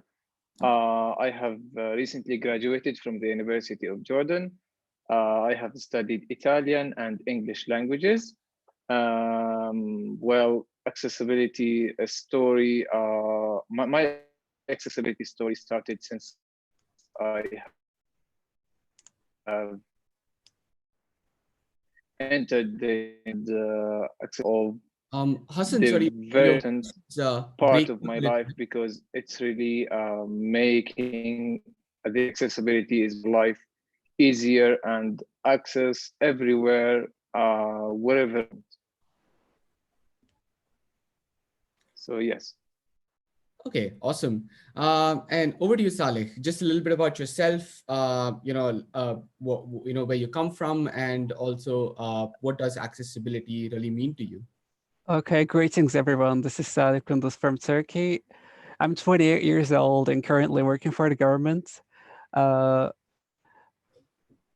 me, accessibility is more than life itself, and accessibility for me is a hope.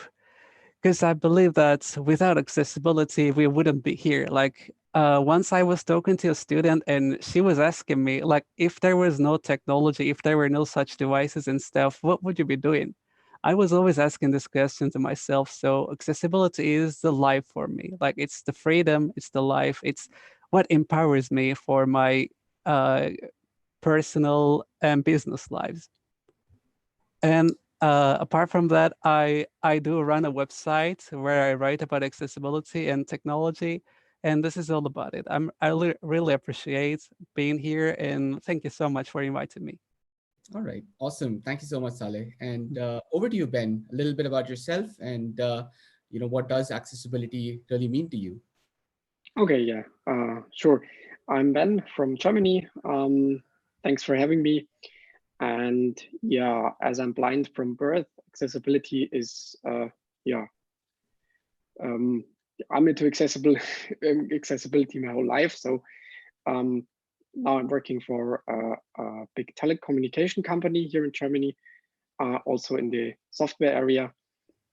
And accessibility does mean for me as a blind person to get access to information.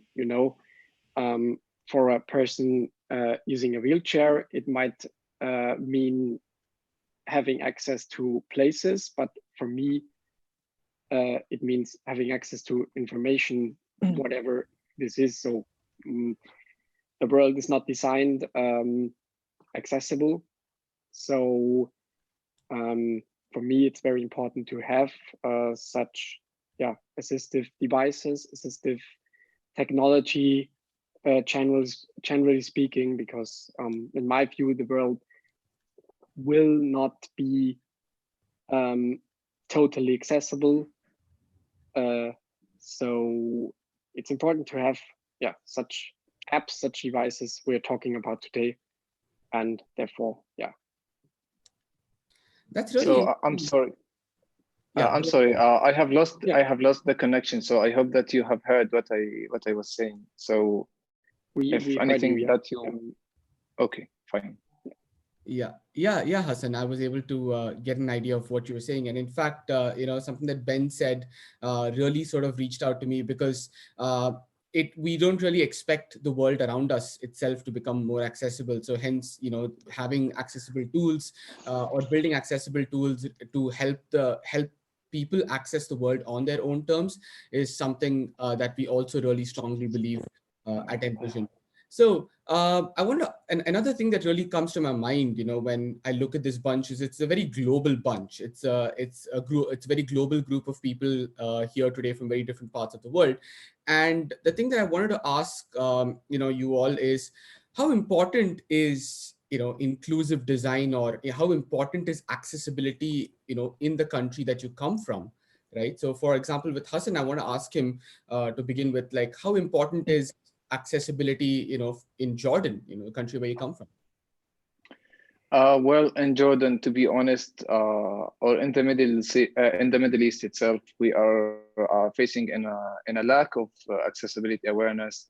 We are facing in a society that's we really are facing a problem with the knowledge of the accessibility of the word itself.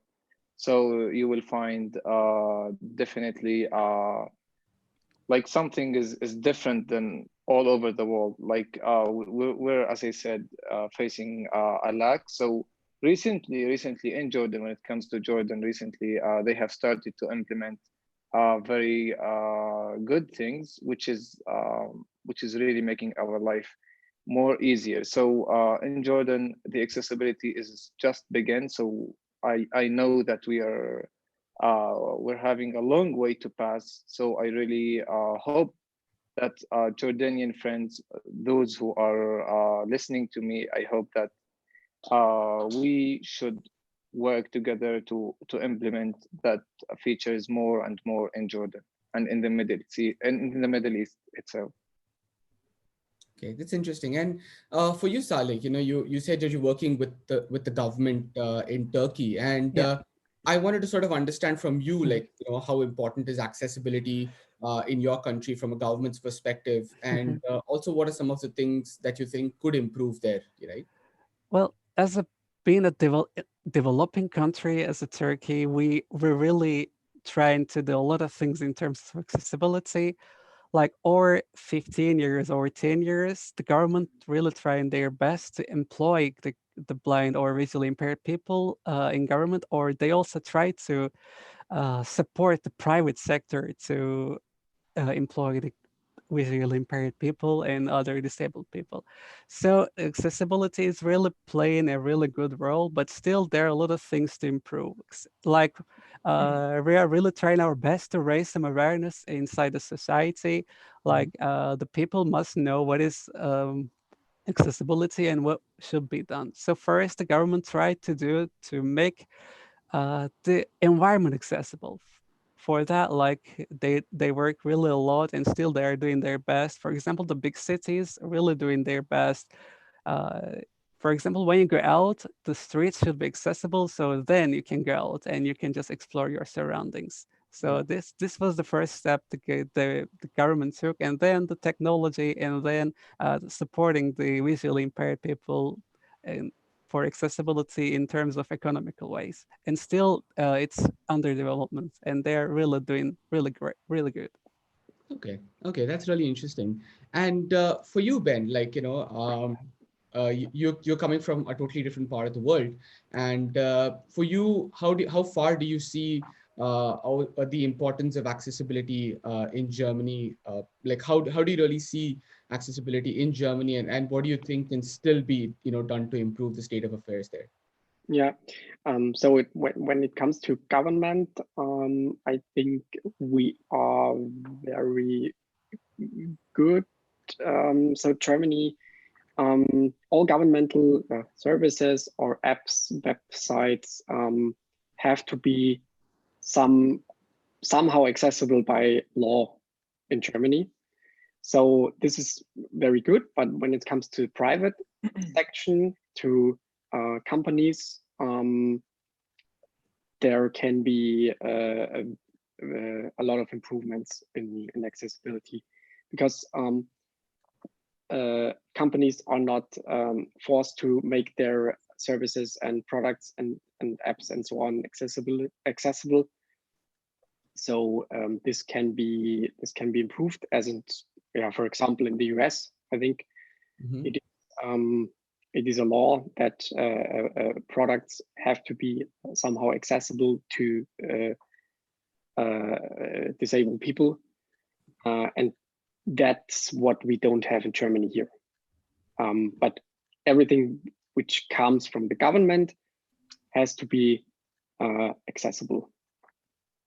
That's something that you really interestingly raise, right? The way I think all of us see it, it's like it's definitely a collaboration between like the government and also individual private companies that are working on products itself. And I think there should be I would say like something like GARD, or the Global Accessibility Day, really helps us to bring all parts of the society together to realize that accessibility is something that is not just the responsibility of the government, it's also the responsibility of everyone building products out there.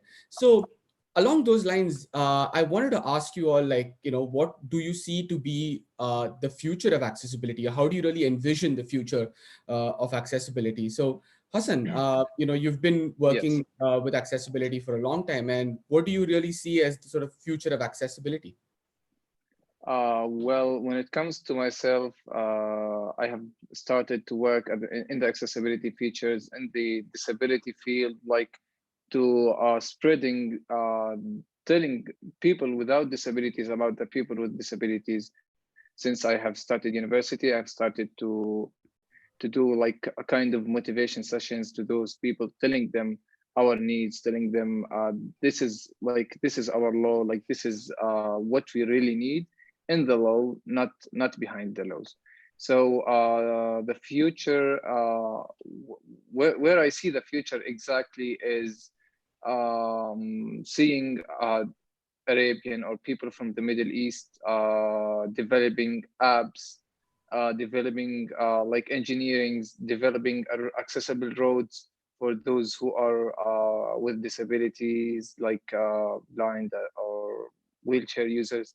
So I really admit those people, and I really appreciate any thoughts, anything that will come would come from those people. I really admit it, and I much appreciate it, and I always try to support them however and wherever I can.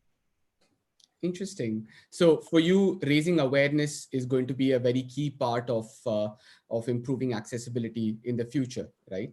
Yes, raising awareness, spreading the words with our needs, with our voices, in a good and prospective way, for sure. Okay. And the same question to you, Salih. Where do you really see accessibility going in the future? Speaking about my country specifically, we again suffer from being a country that is under development. People getting like recognized about accessibility and what should be done to make things more accessible.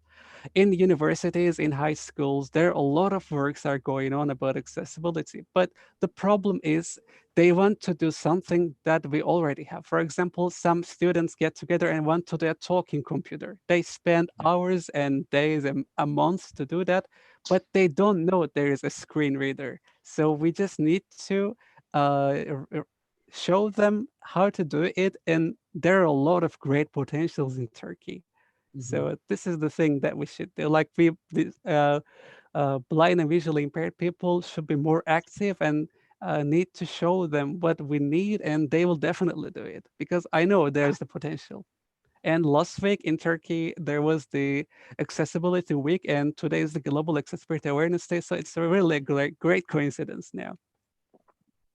Interesting. So for you, members of the community really like coming forward and speaking up about their experiences can actually... Absolutely. There is a potential, like people really doing great inventions, but something like, for example, like talking computers, talking devices, we already have screen readers, so we don't need them. We just need your hands to do something better together. Got it. Got it. Amazing. And from your perspective, Ben, you're someone who's a developer as well. You work in the DevOps field. You're really someone who's very tech savvy. So I see that I can, see that you're a lot more clued into the developments that are happening in the accessibility space. Where do you see the future of accessibility going? I think accessibility and also the devices or apps we see, it gets something for everyone. So for now, accessibility is still something which can't be afforded by everyone. We have a very good governmental system for it to get supported by the government when it comes to buying assistive devices and so on, but that's not the case in every country. So we are really benefiting from the system. But in the future, I think the accessibility is something gets more and more something for everyone, which everyone can afford, because devices and so on get cheaper, and we will definitely use technology more in the future. So we've seen this today. There are many great developers and great apps out there, like Be My Eyes and Envision, of course, one of the best tool out there for blind and partially sighted people. And this will go on. And we're seeing different accessibility, from big companies as well, from Google, from Microsoft, from Apple. It's getting more and more accessible, and that's it. I think we will definitely use technology more and more. Oh, that's a really interesting point. You're talking about making accessibility itself a more accessible thing for everybody and democratizing that through technology, which is, like a really interesting question that has come to my mind when I was hearing all your answers, was that, today, with this live stream, we're reaching hundreds of people across the world, and there are a lot of people in this group that I know of that are working in the accessibility space. They're all listening in to us talk about accessibility the whole day. And from each of y'all, if there's one thing that you would like to go ahead and give them as a piece of advice or a suggestion when they're building on the products that they're working. So they might not be necessarily working on accessibility products, but any product for that matter. What is the one piece of advice or suggestion that you would like to give these product developers? So let's start with myself. I have actually two messages. One message is for the blind people that who are listening to our voices, and the other message is for you guys, the developers. My message for my friend is, like, everyone has a chance. We should never ever like give up. We should like stand, like, just for one time we should stand with ourselves, trying to figure out what things that we can offer to helping these developers obtaining accessibility features that might improve our life or our situations, because I believe that technology will one day help the 285 people with visual impaired and partially blind and partially sighted. So yeah, like we should go and show up our differences. And my message that I really would love to deliver it to the developers, to you, Karthik, to Thomas, to Will, to everyone is who is implementing apps for us. I really would love to say, keep the great job up and keep doing this, keep acting like this, because we really need you. You are making our life accessible and easier. So thank you. Thank you so much, Hasan. And to you, Salih, if there's one suggestion or request that you'd have for product developers to make things more accessible. Uh-huh. I want to follow my friend Hassan's speech in the same direction. I want to say first, for our folks, we should really support the developers in and like monetizing ways, and also if we cannot afford their products, we should really give them good feedback. We should keep on sending feedback so that they can improve their products. And for developers, they really need to keep the consistency. Like, this is what we need from the apps, from the services, from the products. Like, we don't want to just be living alone and a product is going away, an app is going away just because the developer wants to stop working on it. We really need consistency, and I really hope they can work a lot of time till, uh, yeah, this is good. This the consistency is the key for that, for the developers, and whoever needs as a developer help. There are a lot of resources on the internet, and also if the resources are not enough, there are a lot of blind people to test their products. So they should really stand out and raise their voices as well as the developers. Yeah, I mean that's a really nice point Mhm. that you raised, because there is a community out there that's very accessible for developers. I feel so. And yeah, just the same question over to you, Ben. Your advice or request, suggestion to product developers. Maybe it's a good suggestion to design your products that they're really use and they can be used by everyone, and to involve many different people in your testing. Got it. I think these are like really, interesting suggestions. The fact that there is a community online that's willing to work with you to make your products more accessible, and to also think about everybody when you're designing a product, be truly inclusive in the development stage.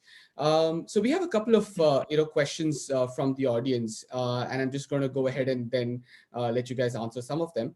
Yes, sure.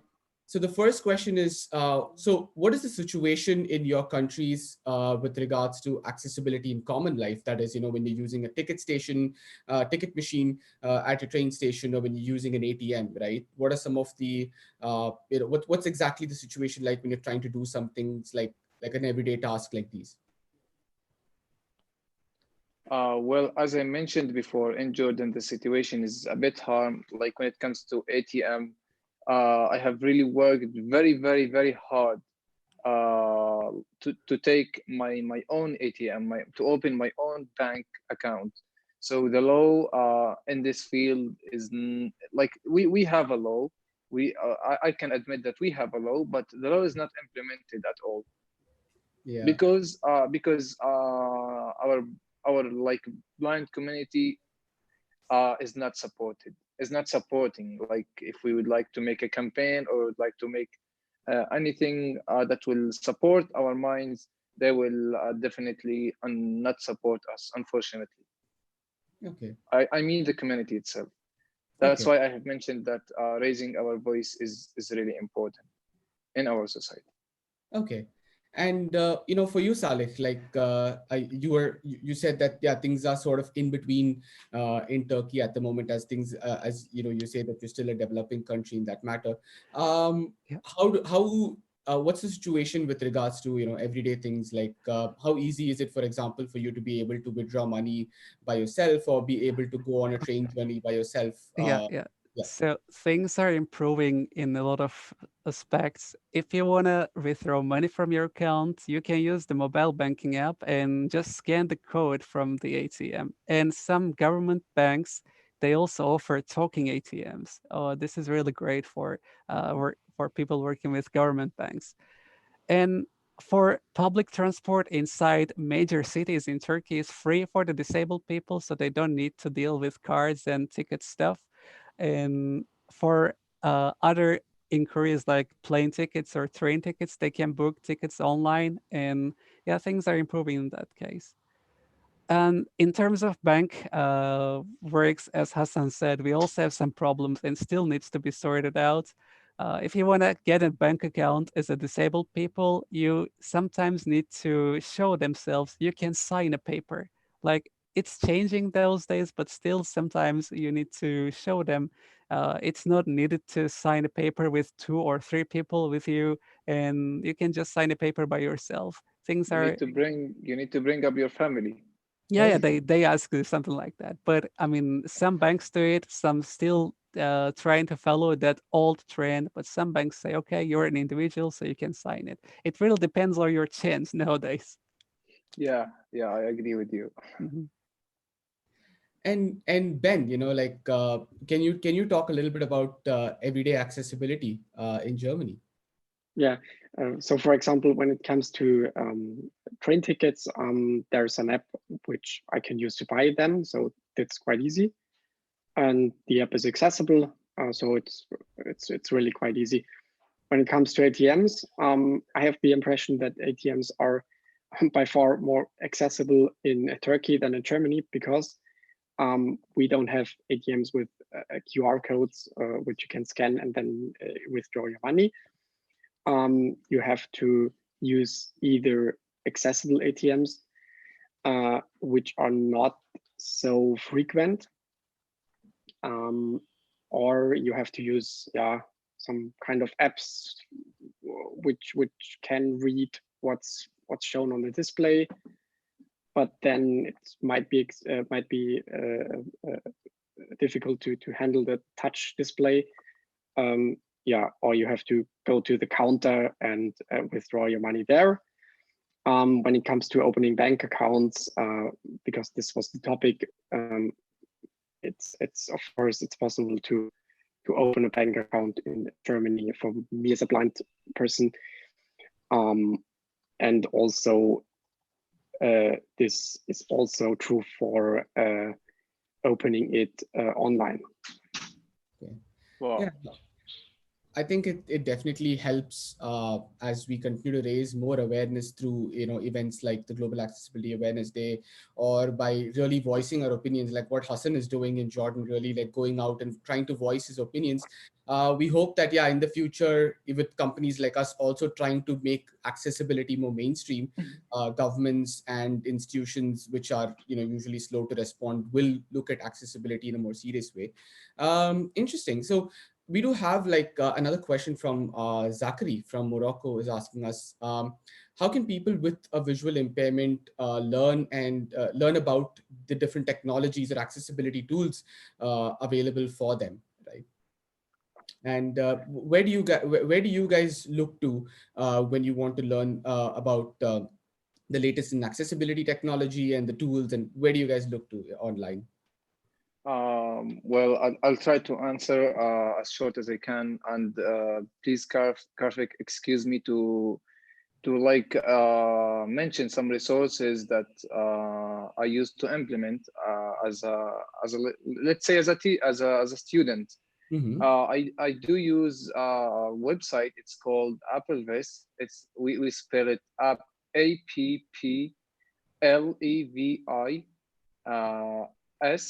So Applevis is a very friendly and accessible website. We use this website as a reference. Like we take the news from them. We take the latest apps that have been produced for the blind, because Applevis website is running like from the blind to the blind. Like there is no other like third party or something that's running this website. So this site is for us. We also have a blind help project. We take also news from them about accessibilities. Sometimes for myself, I do use the App Store itself or Google Play to search for certain apps, because nowadays they have Apple and Google, they have implemented something called keywords, so we can use these words to get any information, to get any app within the Google Play or the App Store. Sometimes Google itself, it's always helping us a lot when you search. Even in Arabic, we have many resources on Google. If you search for any products, any apps, there would be a very friendly people who were describing and demonstrations these apps.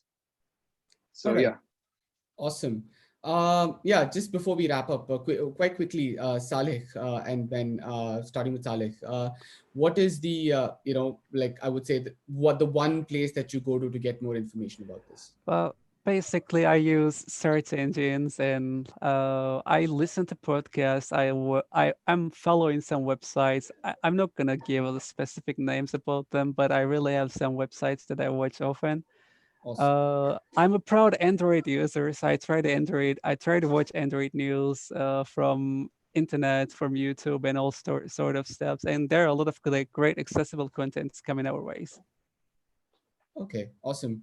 All right, so I think to just really wrap up, thank you so much, all of you all, for really joining us today from across the world, and we hope to really carry the baton of accessibility forward. And for everyone else listening, just a quick reminder that we are offering a discount on the purchase of the Google Glass, a 10% discount when you purchase it today. The code is GAAD10, and please stay tuned for the next session starting in about 10 minutes. We have some really interesting folks, Rene Espinoza from Lazarillo and Marco Trujillo from Sunu Band, both interesting folks coming on to talk about their journey with accessibility. Thank you so much. Thanks a lot. You're welcome. Thank you.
Yes. Hello.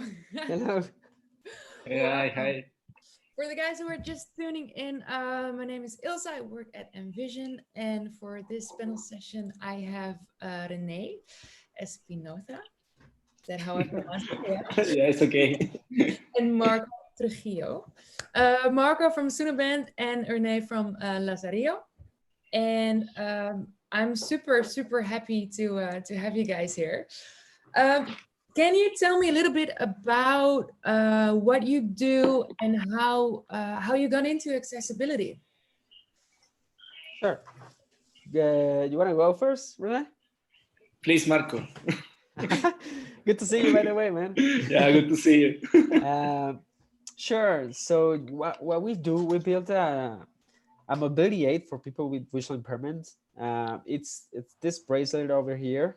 It uses sonar to detect obstacles within 5-meter range, deliver vibratory feedback to tell the user where these obstacles are.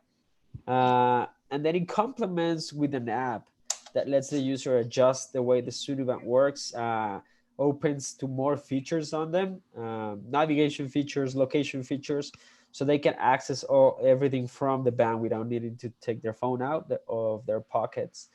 The primary function of our device is to provide protection to the upper body, because canes and dogs usually don't cover from your knees up to the head, and also to extend the awareness of the user, because again, these other tools are very limited in terms of range.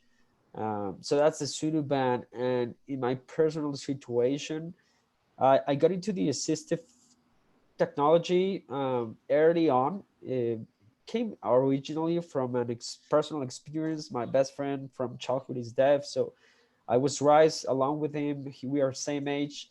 And during my experience living with him, I learned a lot. I helped him many times, and I realized how there's just a lot of things that need to be fixed for make these things accessible for them.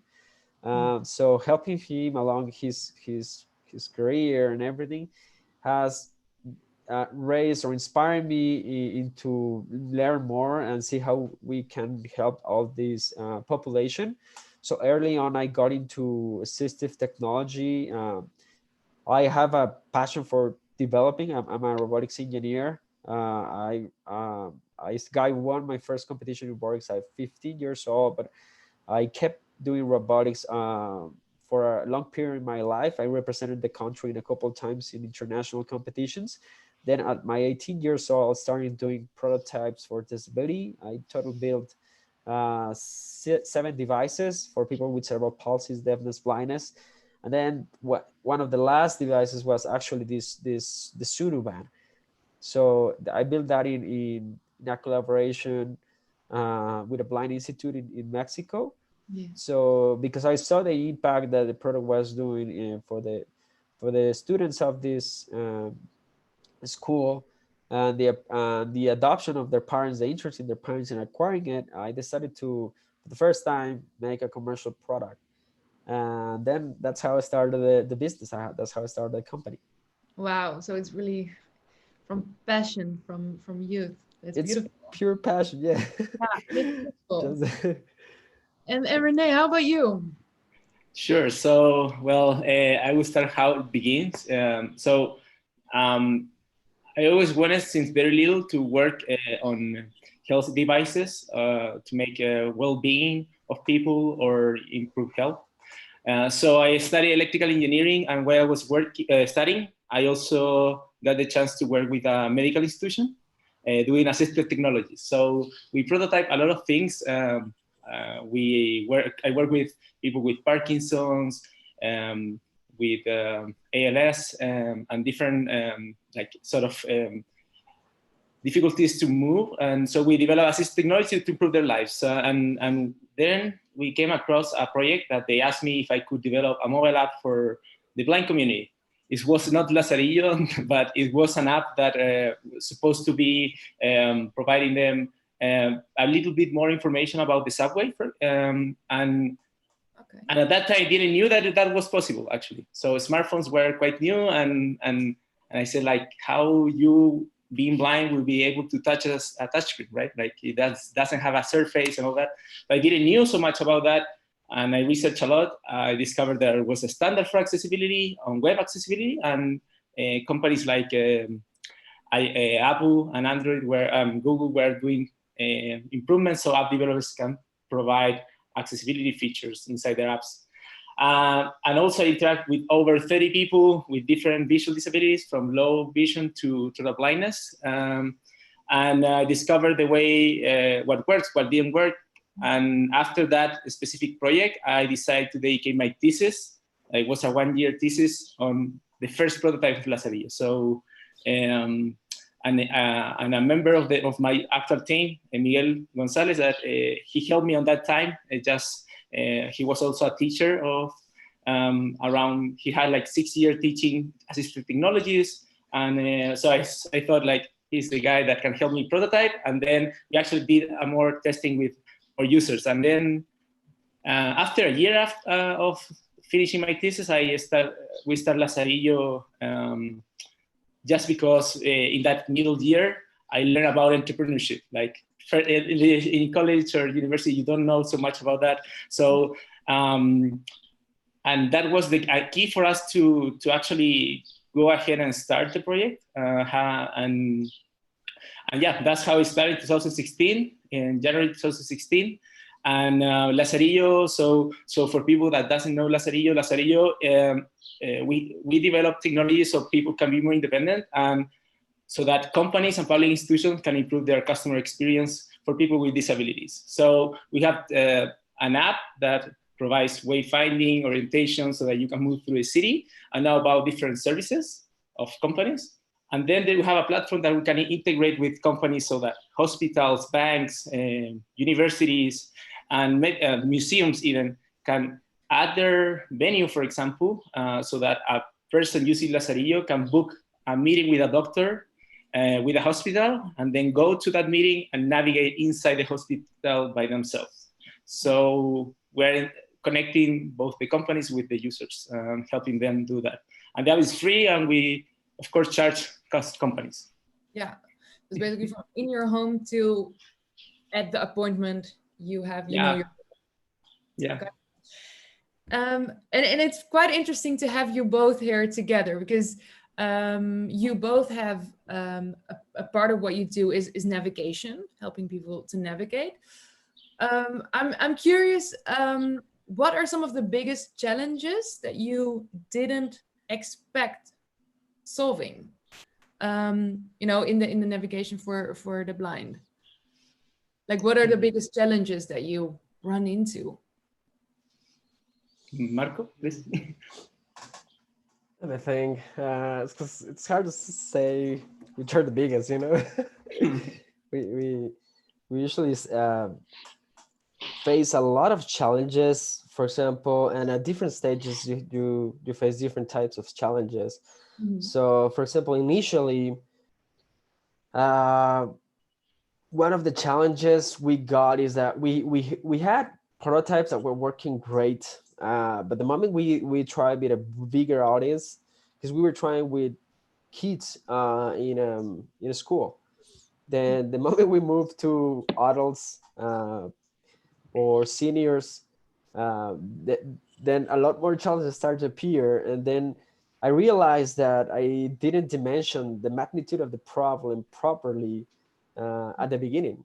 And then you get to focus more in the field, and you see you have all different sorts of disabilities in the visually impaired spectrum. You have people with no vision, with low vision, with different conditions behind their visual impairment, who actually produce a different effect of your product on them. So designing one-fits-all solution seemed almost impossible at the beginning. So we were forced to, and this is one of the reasons why we also took longer to launch to the market. Mm-hmm. We were forced to make an app that can adjust the way the product works so it can adapt to different conditions. And yet there's some sorts of profiles which our product is not as effective as others. So we also need to tune more our marketing strategies and everything around, in order to make this a successful business case, which leads me to another problem, raising money. Initially, it's quite hard because I think one of the things that most investors think about this market when they hear about it is that, first of all, it's a niche market and they associate that with being a small market. Yeah. And also is that there's not too much competition, there's not too much comparison with other markets that they can relate. So they fear this market. They don't understand it. So you have to educate them enough in order to move the deal forward. I will say that were probably my two initial stones that I tripped on. How about you, Rene? Yeah. Yeah, I mean, sure. those are pretty big ones. Yeah, definitely. So I think that in a way, what Mark is saying is true, that you have different type of users, one more advanced than others. And one of the things that you need to do is, as a company, understand that and have communication with them so that you can actually try to make your product as simple as possible, so that even a person that's really into technology can use it, but also someone that is just starting can use it too. I think that's always a challenge, and especially if you have users in different countries. Sometimes things that you that are working in your local country that you go out and test and could not work in another country. There are many examples, but in a way, I believe that all tends to be on having a user focus all the time. Like these are your users, and in a way, you need to continue. It's not one time that you focus on them. It's like always focusing on how things adapt. I would say also on our side, of course, like raising money is a challenge, definitely. We have another challenge that we actually sell to companies. We sell to, they're the ones that pay us. So I'm from Chile. I'm actually now in Mexico, just in Mexico City, just nearby where Marco is. But and we work mostly in Latin America currently. In terms of working with companies, we're looking to expand, but we have companies in Chile, now in Costa Rica. We're trying to do things in Mexico, and here in Latin America, laws on regulation for accessibility are not good. They're like actually companies that is not in their agenda. So our approach to them is at the beginning was quite hard to actually making them realize that if they have 5 million customers, there is a percentage of them that has a disability and they don't know anything about them. And then like showing them that if they do this, they will not only impact that end customer, but their family members, and it will increase their brand awareness and in a way compete with their competitors in a different way. And then they have budget for that things. And then you can work out with companies. But of course, it's a challenge.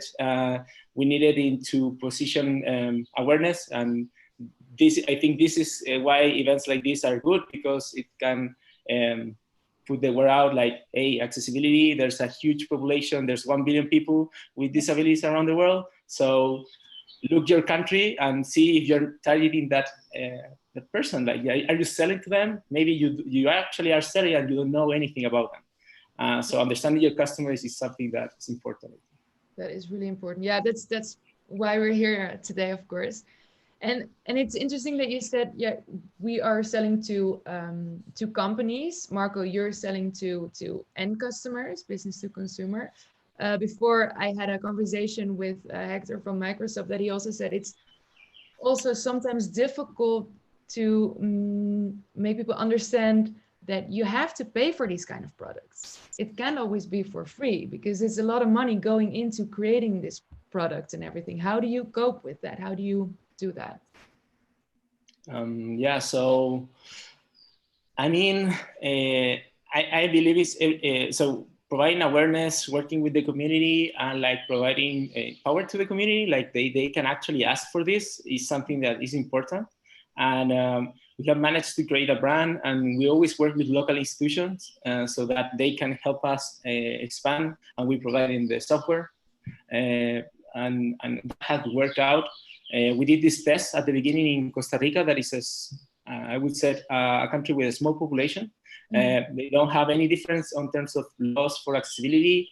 From Chile, actually, they have less incentives, I would say. And we tested the same thing that we were doing in Chile, and it worked out.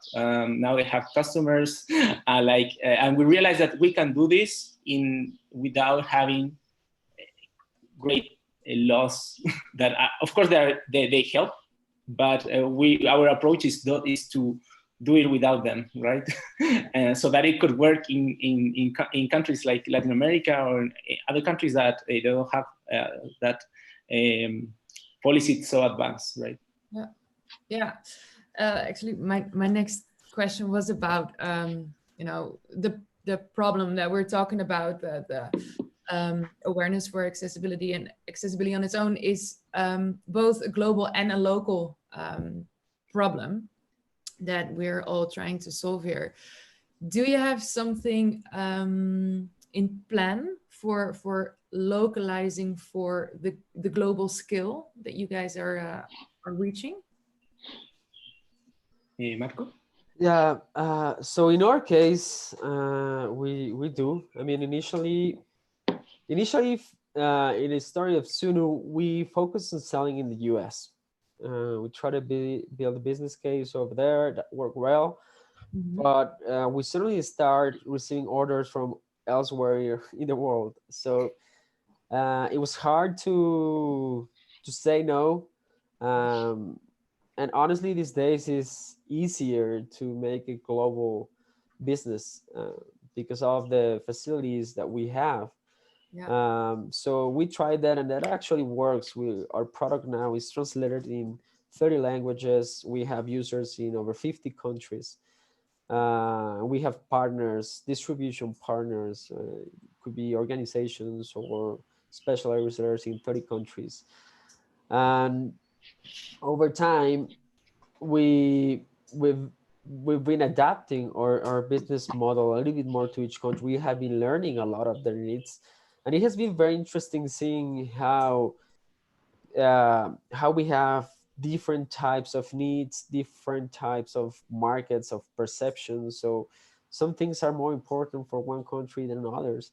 And these days, these months, we have been thinking seriously on providing a more localized business model for each country, which comes with some challenges because it's quite broad. But I think it's also the best thing at the very end, because every market it's very different. So in our case, a $299 price for people in the US or in some countries in Europe is affordable, but for some customers in India or in Africa, it can be very challenging. So I think it's very important that we take this in consideration and figure out ways in order to adapt and make sure that our ultimate goal is achieved, which is providing value and impact to our end user. Yeah. And would that also be then part of the roadmap? Would that be localized value to the user, or more the way you market your product that you already have? Both things, on the market segment and on the products as well, starting by the basic translations of everything, manuals, the app itself, your videos, as much as you can, but also localized solutions. For example, we have users in China, we have users in India, and all the GPS app features on the Sunuban don't work in China, for example, because they use a different type of maps.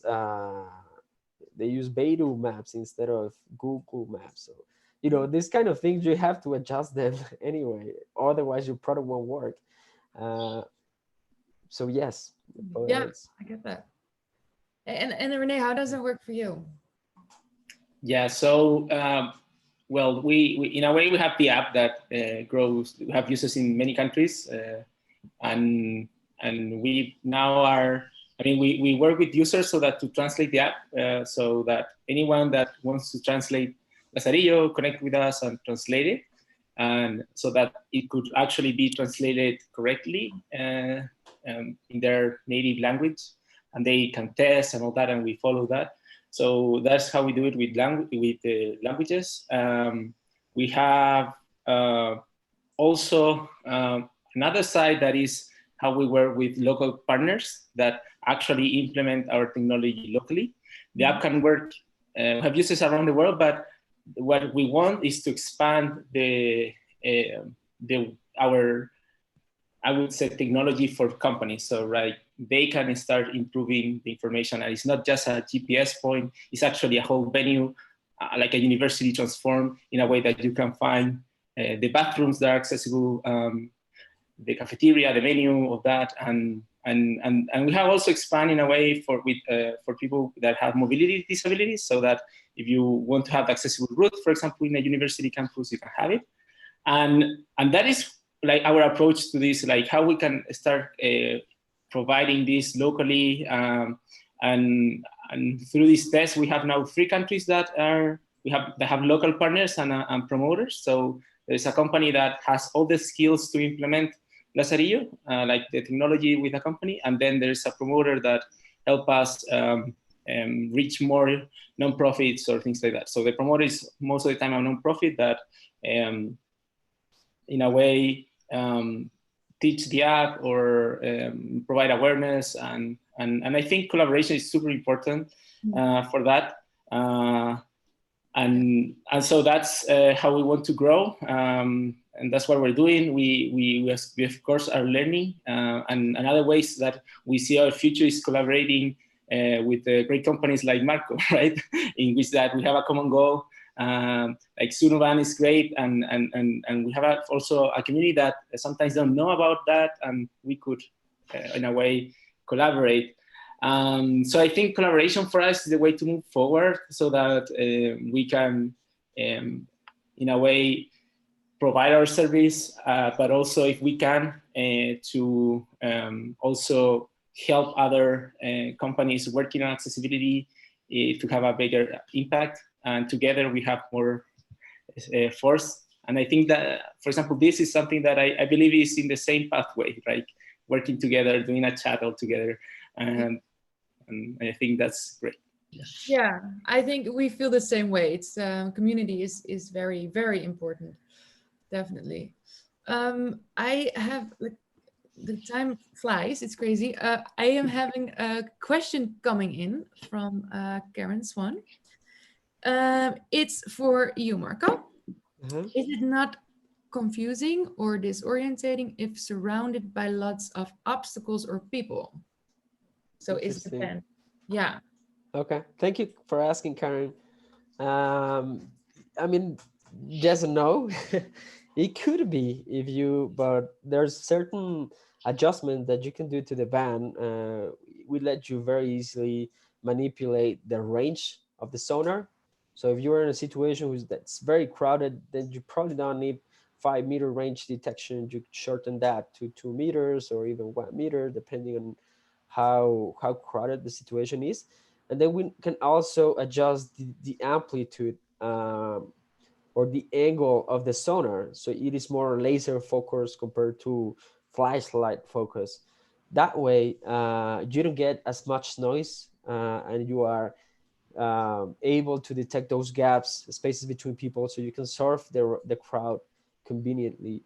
So we have certain types, certain things you can adjust, but also we have already setups. So we currently have 2 modes, like indoor and outdoor mode. So we play with these 2 variables I just mentioned, but you don't need to adjust them every time. You just select the setup you prefer, or is more adequate to the situation. And you can do this in just seconds, just by clicking a button, swiping to your setup, and double tapping to select the mode you prefer. Gotcha. And then something that from William, a question that came in is, why did you decide to go for a wristband instead of something like a belt, glasses, or clip-on, or maybe something on your leg? Or how do you come up with that? Yeah, I mean that was a tough decision to make, to be honest, because we tried a lot of different prototypes when we were starting. We tried canes, we tried belts, we tried stuff in your head. We ended up deciding going to a wristband because first, in the case of the canes, we realized that first of all, not all people who have visual impairment use a cane. And then even those who actually use it, even if they need it, which is kind of weird and alarming, but I understand. Then those who actually use it, they don't use it all the time. They probably use it like 20, 30% of the time, just when they need it. And this is an issue for technology, because the technology can be taken advantage of in many types of situations. So for example, if you're in the office, many people who are blind don't use their cane in the office because they know that the surface is flat, they feel comfortable, but then potentially someone could put a chair in the middle of the stairs or something. So this can be disturbing. They won't be aware. So the Sunuband could be always there. So that's the first thing. We realized we needed to separate the technology from a cane. And also canes have a tendency to be each time lighter and longer. So putting the technology into the cane would make it heavier. And another reason is the cane is usually moving side to side, which also makes the technology sensing in the same direction. In the case of the Shunu band, it doesn't work again in the sense that you have to be, swiping side to side. You actually use it in different ways depending on the situation. Sometimes you're following someone in a queue, so you have the sensor positioning at your front. Sometimes you're trying to find a landmark in the space, like a pole at the end of the street, then you're probably scanning. So sometimes you're trying to find a gap to get outside a building or outside a crowd situation. So that's why you need some flexibility to aim the sonar sensor. Yeah. So that's a part. Then putting the technology on the head, on the face was very inconvenient. Most people don't like to put things on their face. Even if they are blind, we realize they really care about how they look. So they don't want to look stupid wearing something bulky on their head. So, trying other wearables, all of them had some cons and pros. But the good thing about the wrist is that most people are used to wear stuff on their wrist. Yeah. There was a tendency of the smartwatches happening at the time. So it makes more sense to put it over there.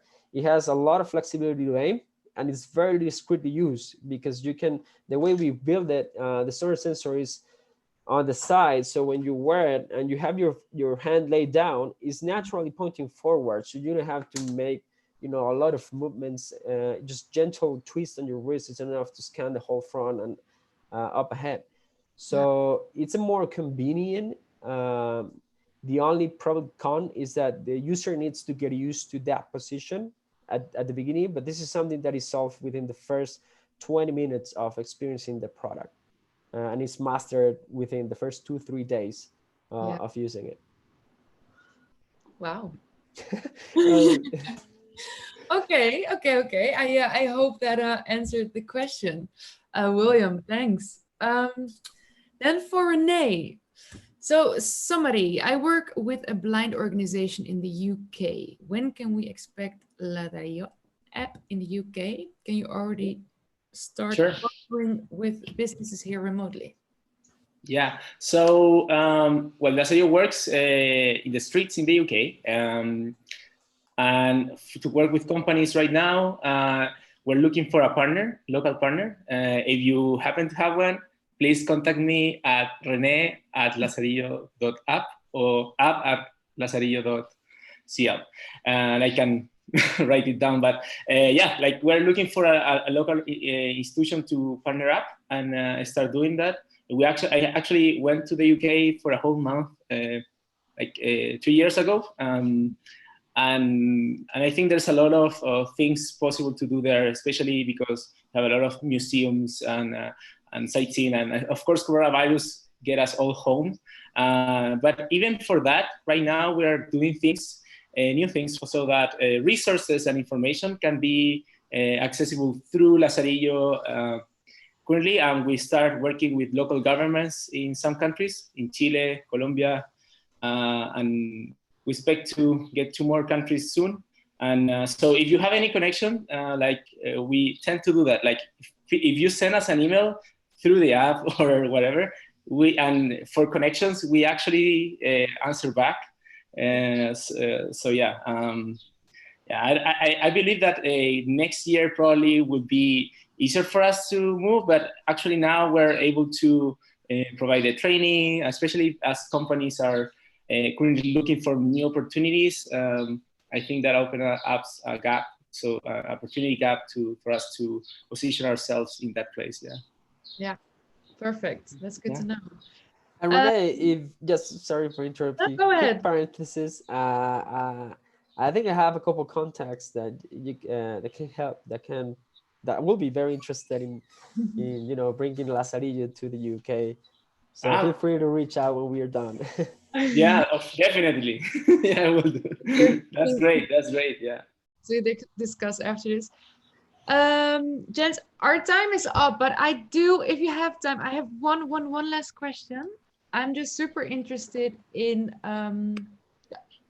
upcoming innovative technologies that you're excited about.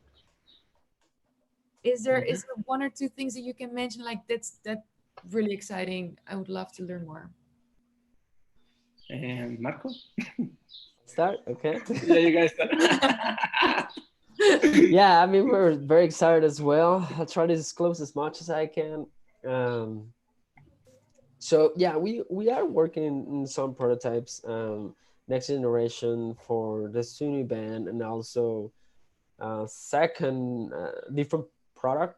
We want to get more involved into the vision spectrum. These days there's interesting tendencies in technology that the visual impaired community must definitely benefit, and you guys are actually doing a great work there in terms of voice assistance, which can provide a lot of interesting features, and vision recognition, AI. So we are a hardware company, so we also want to keep us in that direction, trying to provide a platform for the end user that can provide as many solutions as possible. And this also comes from learnings from our first product, the Sunu band. I mentioned about the race, and I mentioned why we decided that. But of course, these days some things have changed, so we could offer different types of solutions that can be suitable for the community. Also, these days I've learned how big the problem is. So our focus is to looking to be, like when I said, more of an integrator type of company that can, provide an important element to the rest of the stakeholders like you guys, so we can provide a full solution, or as fullest as possible, at least for an end user. Cool. Thank you. Yeah, so I want to add that I believe that the future of assistive technology should be collaborative, like in a way that companies that are working on this could work together and see ways to work together. I believe that's the only way to actually make a real change in the world, because it's true that we're few companies trying our best to do the change. And if we don't work together, I believe that it's too hard, and so for only one company to reach the whole world, right? But if we join forces, I believe that we can provide even better solutions, more complete solutions, and for the end user be better at the end.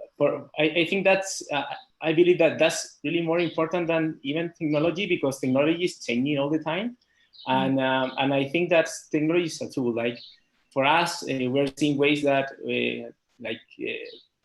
Lazarillo can be more, in a way, human, like like interaction, like not only once he's talking to me, but I could be even a way so that you can talk to Lazarillo and in a way be more humanly interactive, right? And so that's one of the things that we are thinking of for the future. And for now, we are focusing all our efforts to support our users remotely when they are home, right? So that is, for example, one of the new features that should be available next week, I believe.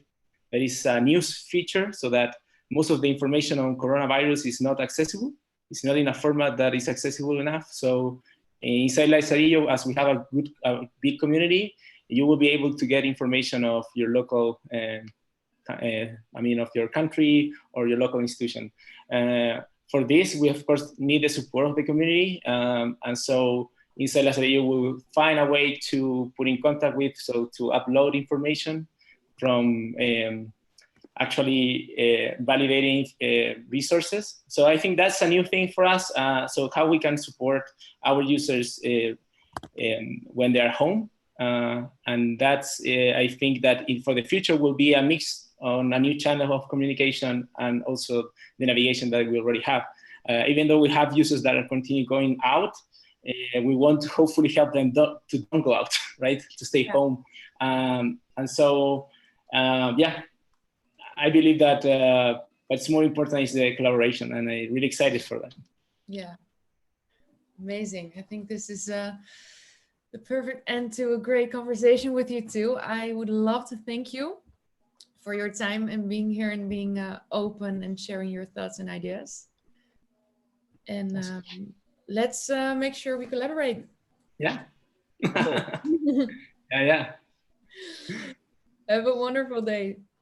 Yeah, bye-bye. Thank you for the opportunity, and thank you so much for the audience watching us. I appreciate that. Yeah. Thank you all. Bye-bye. Bye. Bye, Rene. Bye-bye, Marco. Talk to you later.